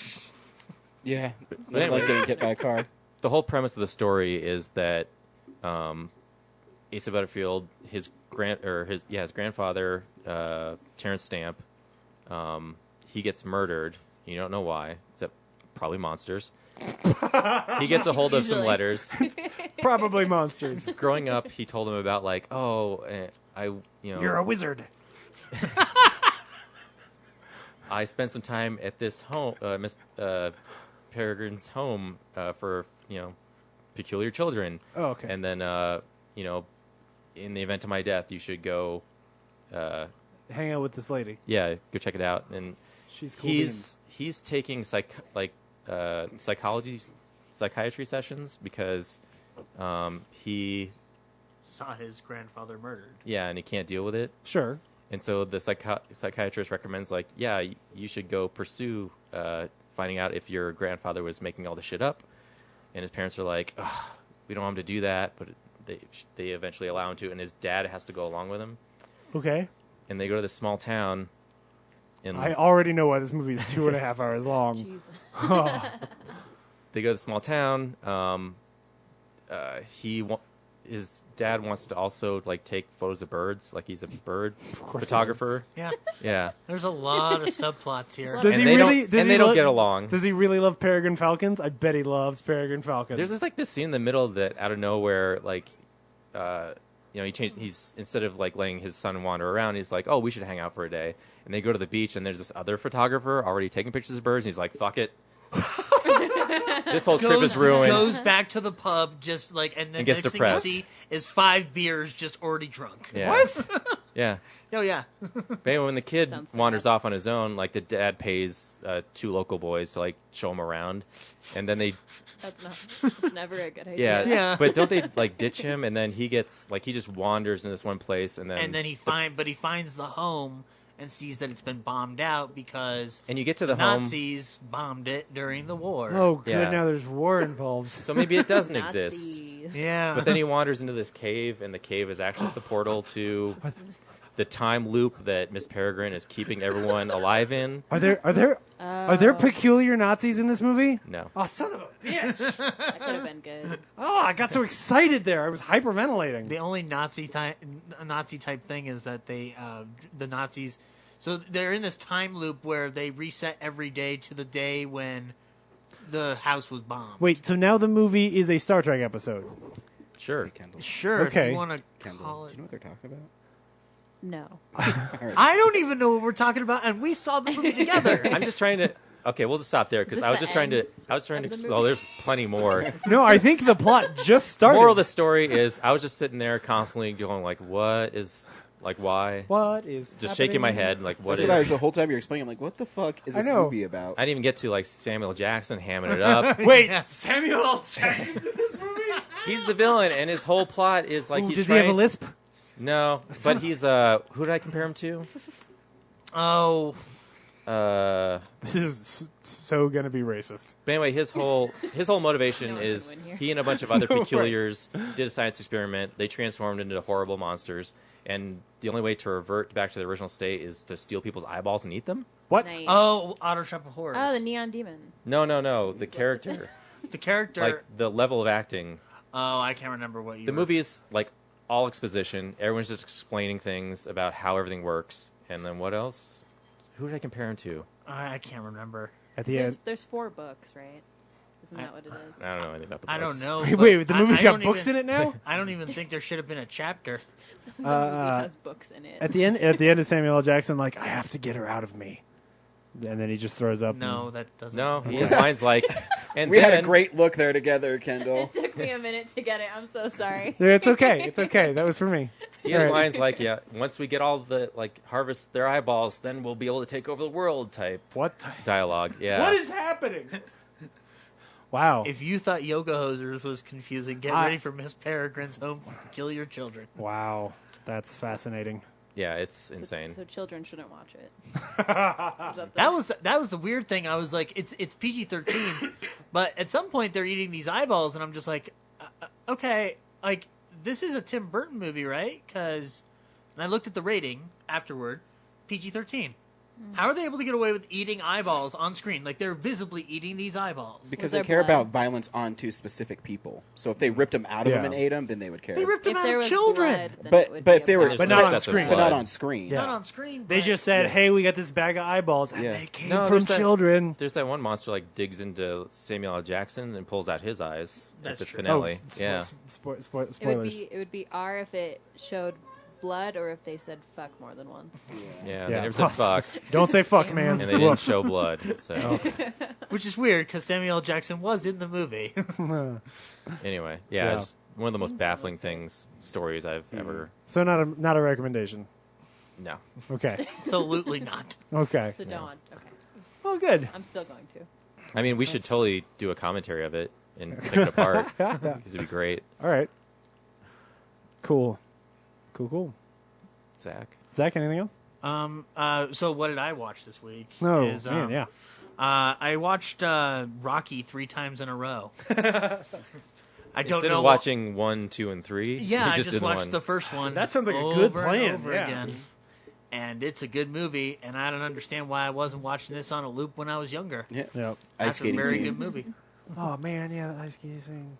I'm a southpaw. Yeah, let me tell you, I'm a southpaw. That movie's where I learned to hit on women, just awkwardly. You hit Just on women. stumble and fuck off. So you hit on women. It was good for the joke, man. When you hit on women, you just come out I just the kitchen and say, I got spaghetti here, and I'm just trying to make it through life, That would yeah, work. absolutely, yeah. See? If you have want to see my spaghetti. turtles? I even do the accent. I don't know. The spaghetti's a selling Yeah. point. Nice. I even do the accent. I don't know why it never works. It's so insane. You don't have spaghetti.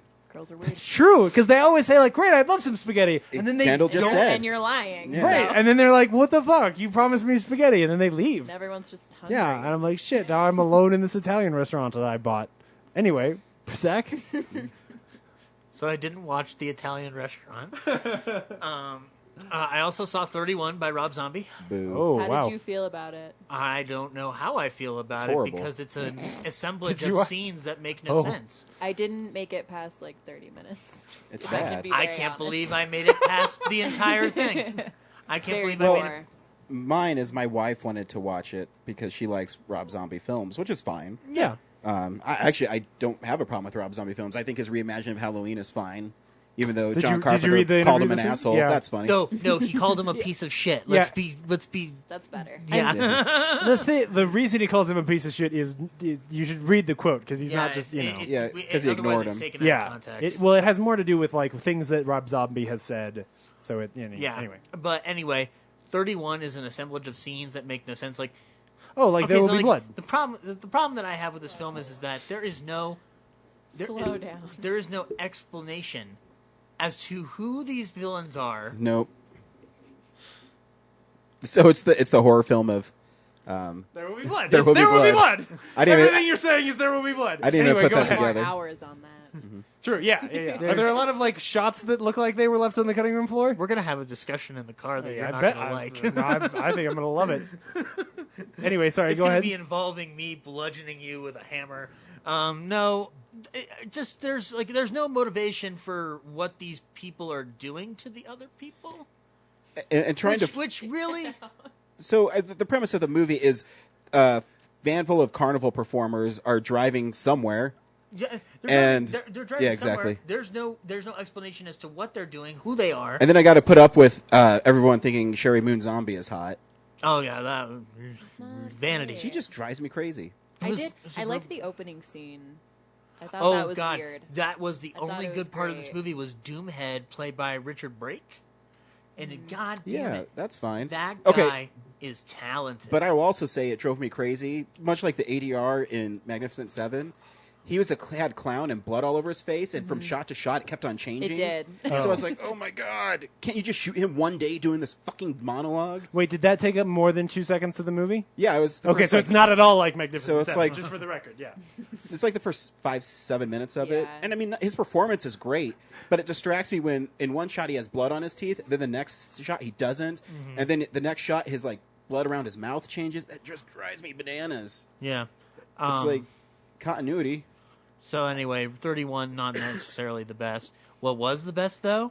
Hell or High Water. Yep. You hear that? Zach just came. Zach's hair is all messed up, and he just Yeah. exhaled really unusually, and I'm uncomfortable. As you can clearly tell, I love this movie. Jeff Bridges is amazing in this film. Chris Pine's pretty decent in it. Ben Foster steals the show.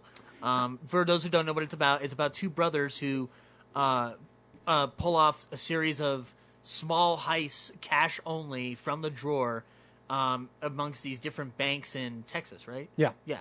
And you don't know specifically why they're only getting from the drawer. You don't know exactly why they're doing all these things, but it slowly is revealed what's going on over time as Jeff Bridges, who plays this law enforcement officer, is investigating Texas Ranger, who's investigating the situation.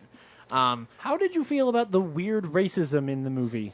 That's why I did not like it. Because it is a thing that, like... How do you feel about the weird racism in Dirty Harry?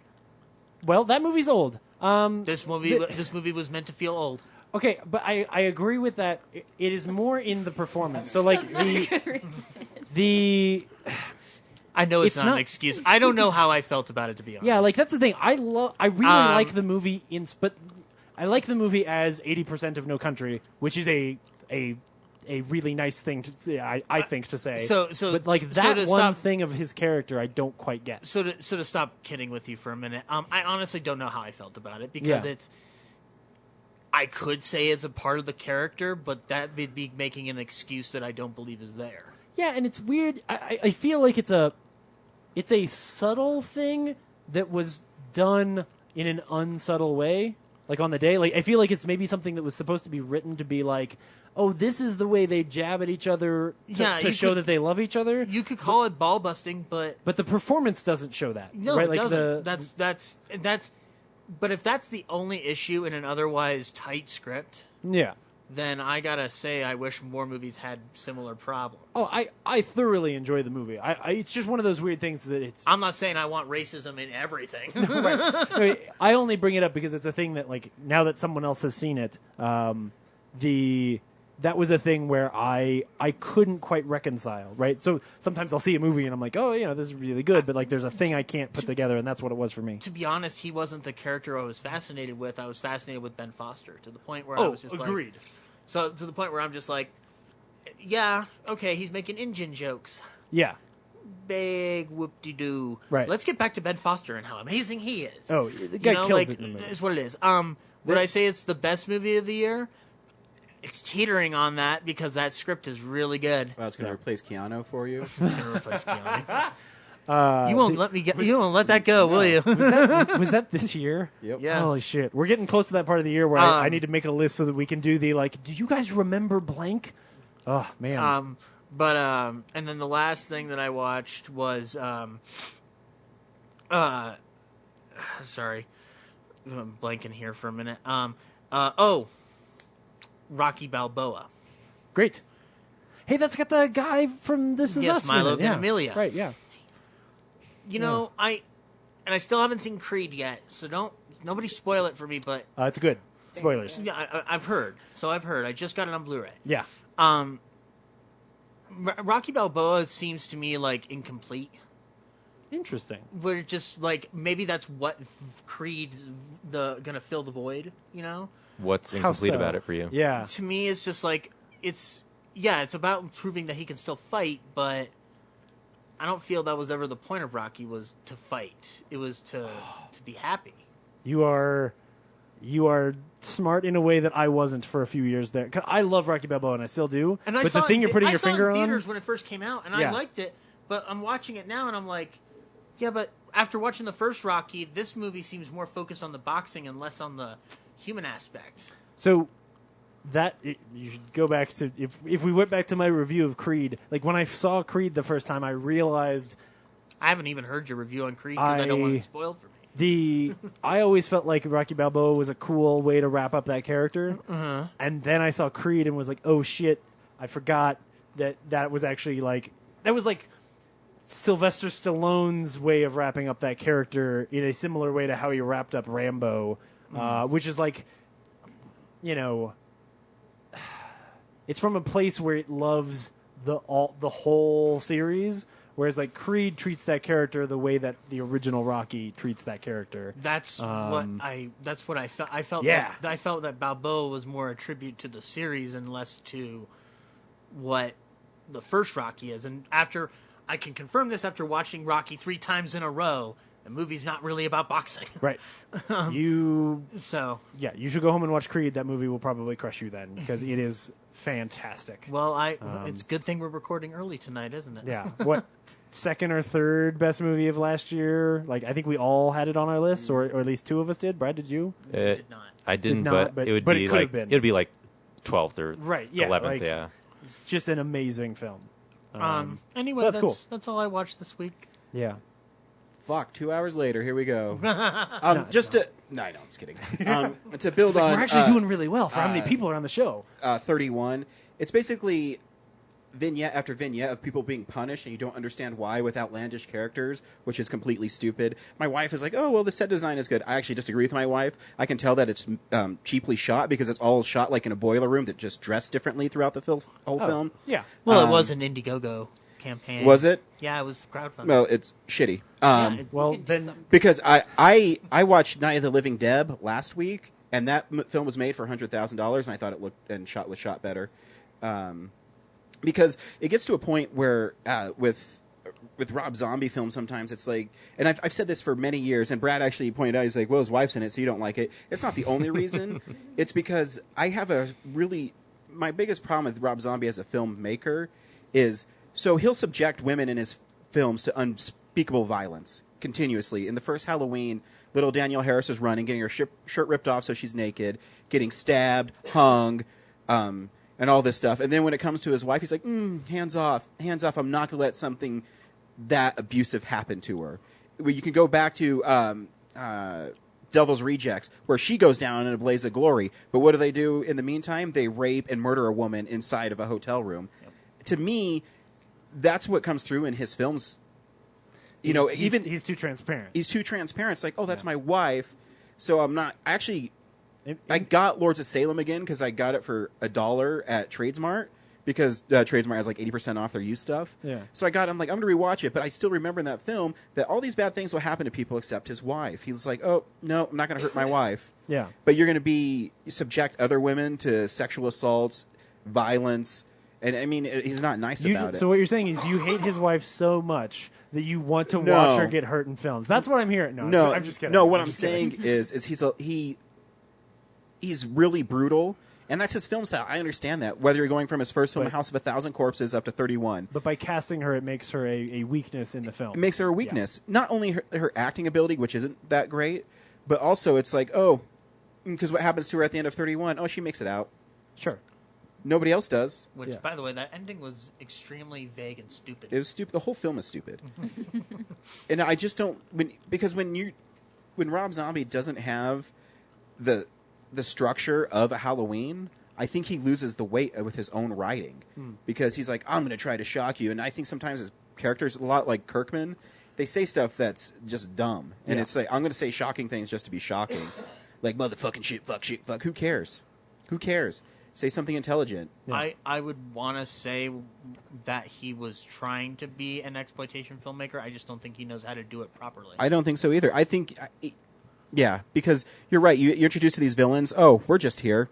Yeah. Malcolm McDowell and other people dressed up as dandies, and they're killing people for some reason. Welcome to 31. So it's basically Hunger Games because they keep on putting like odds on these people to survive, but you don't know what's the bet. What are these people trying to accomplish?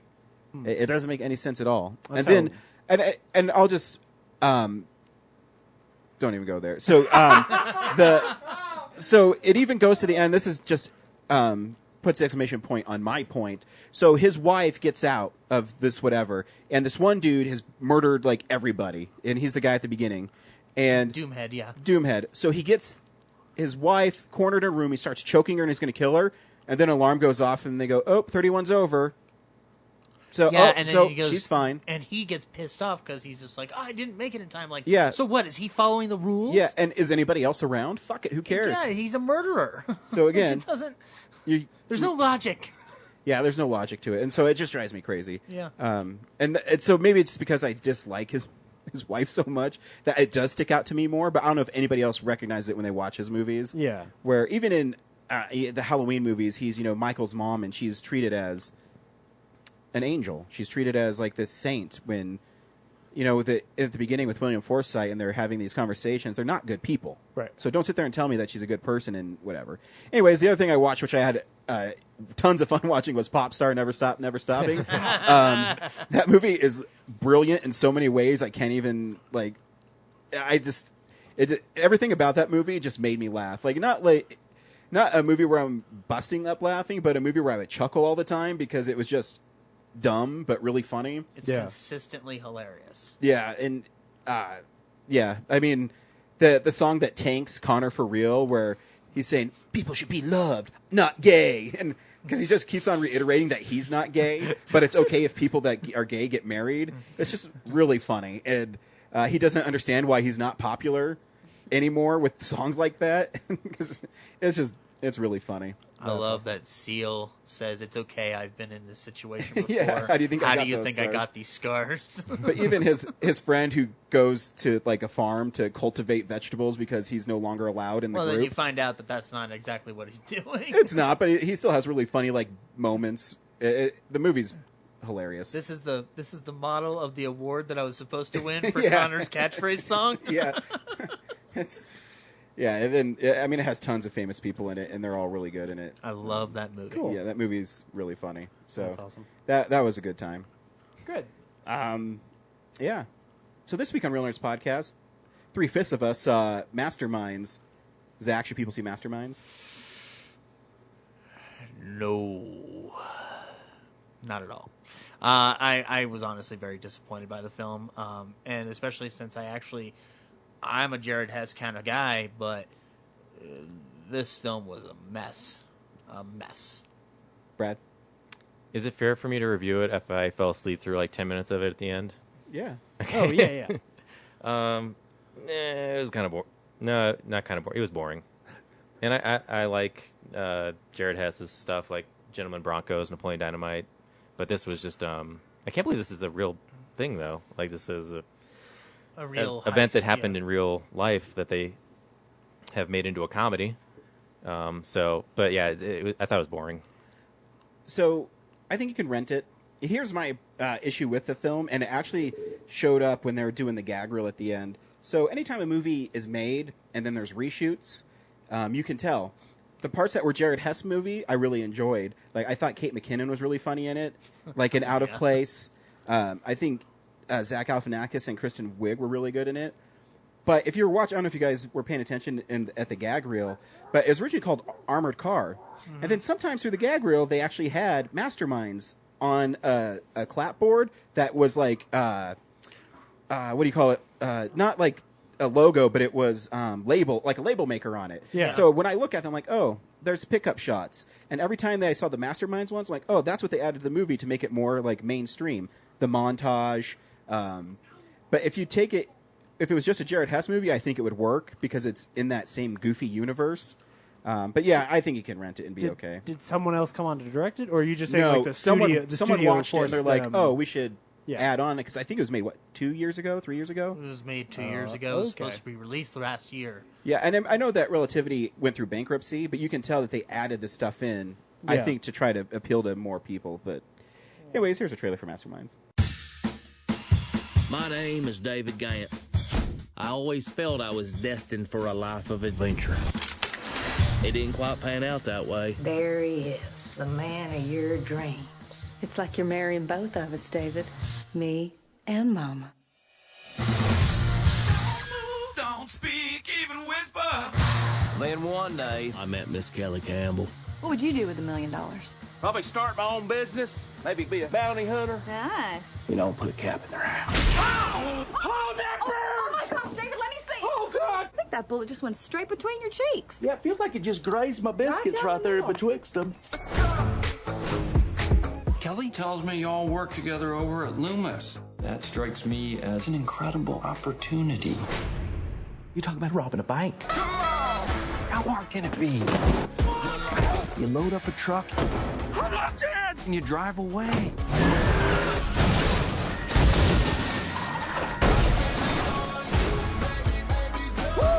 Police are calling it one of the largest cash heists ever. 17 million missing. Authorities are now searching for this man. Look at him. Look like Kenny Rogers and Kenny Loggins had a love child. And then Kenny G, he just showed up to the birthday party, started playing the flute, and messed this boy up. Let's blow a zillion, baby. It's time to cut David Gant from the team. We can't do this. This is wrong. So, who y'all want me to kill? Whoa. Not now, not in front of. Is it one of them? No. Boys, go upstairs right now. See y'all in a little bit.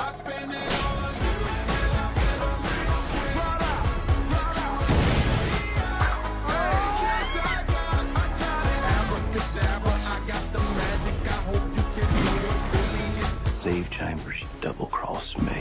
David? Yeah, I'm right here, Sugar Bush, okay? Don't worry about a thing. Oh, Lord, that's a cheap door. you gotta give me a 3 count next time. Brace your boobies. What? Sometimes the only way out is through.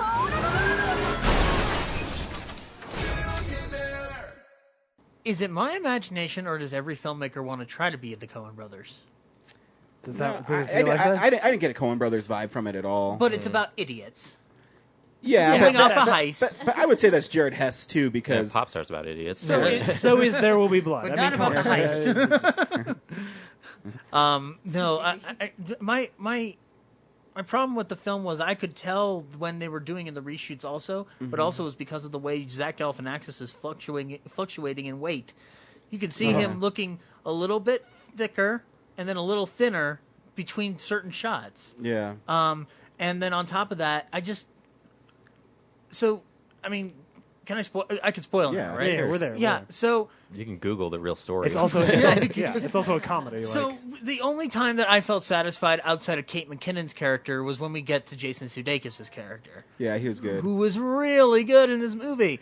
Well, that's what I mean, because those are Jared Hess moments to me, when he goes into the thing and he has, machine gun and shotgun, and he says, "No, I want that gun." Yeah, the old revolutionary gun that will just blow up in his face. And it blows up in his face, Yeah. and he falls off. That's funny to me. And then where Zach Galifianakis is on, like, rollerblades, and he, like, sketches to the back of a car, and he's like, "No, I want you to run. It's more fun for me that way." So he waits till Zach Galifianakis gets away, and he starts running after him. Yeah. Like, to me, that's Jared Hess.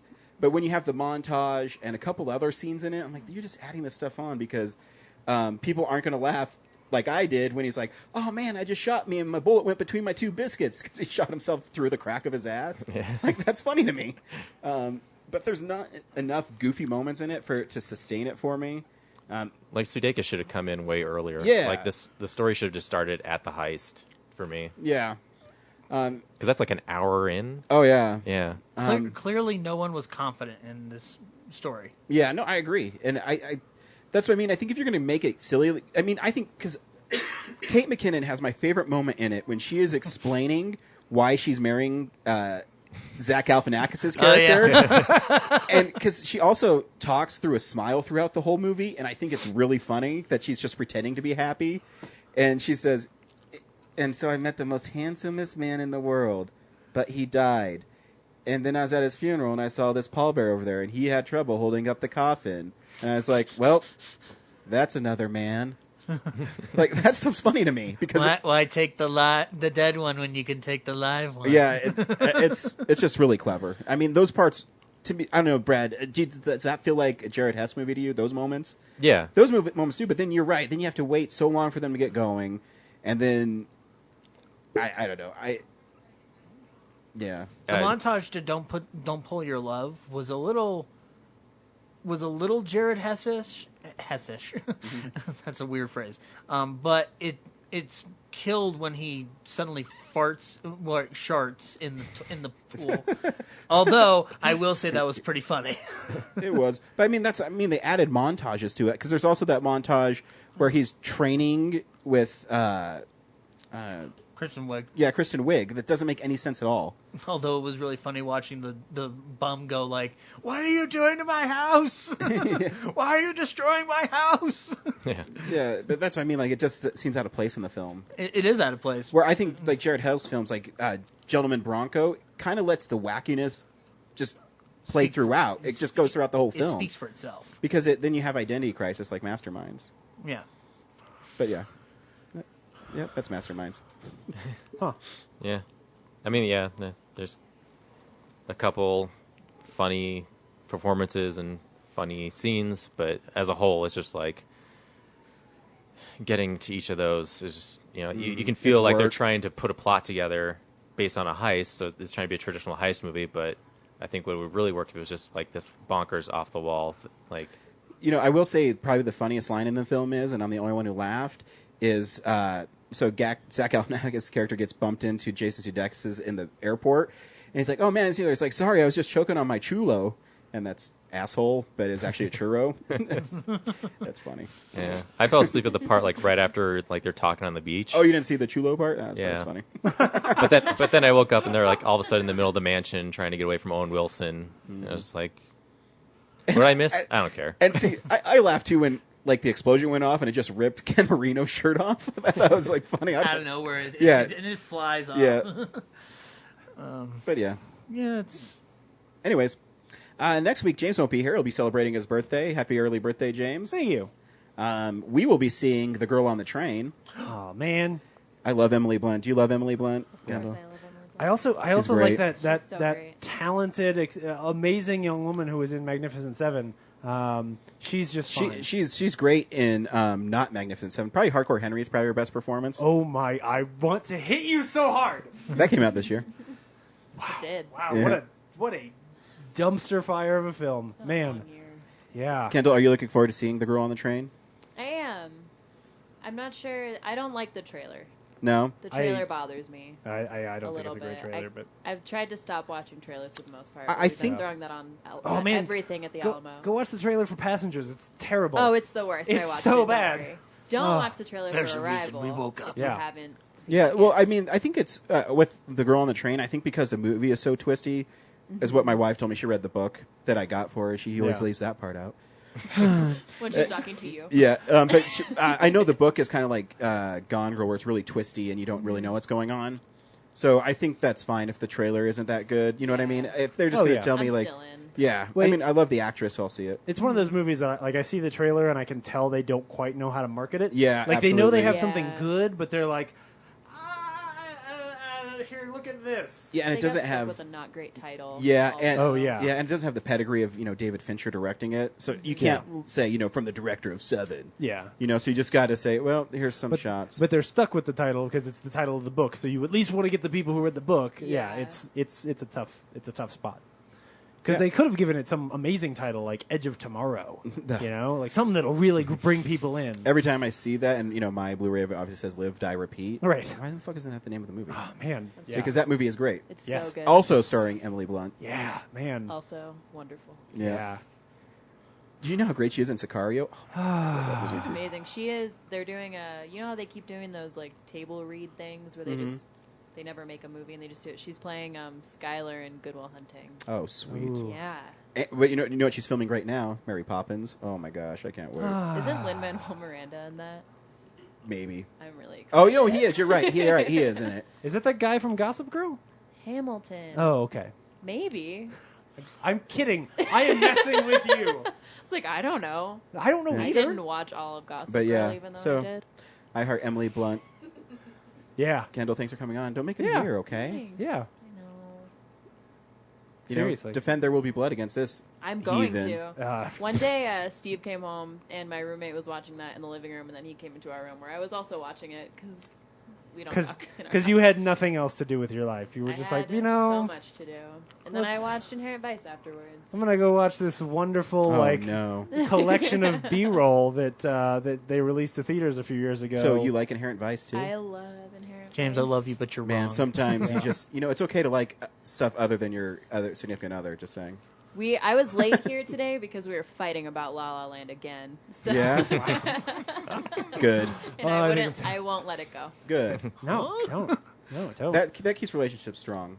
Like I'll tell my wife 31's a piece of shit to her face. You're really ballsy, Ryan. Whoa. Good for you. Way to really be a modern man. That's right.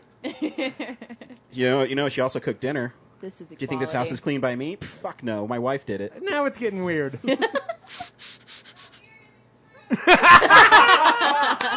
Ladies and gentlemen, that would be. It's not weird if it's true. I didn't say I was lying.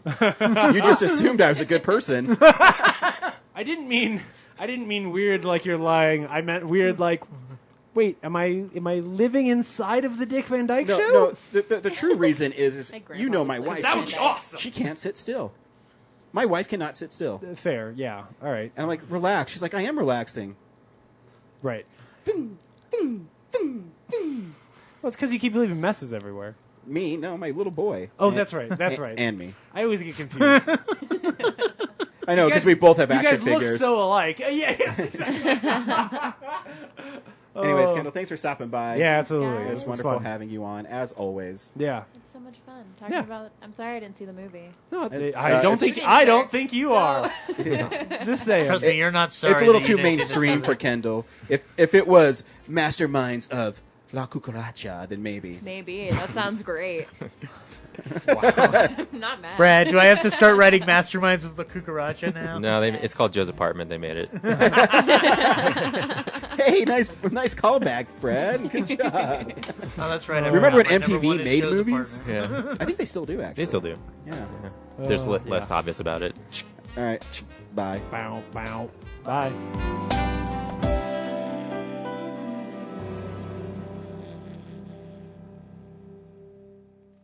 Real Nerds is a Nebulous Visions multimedia production.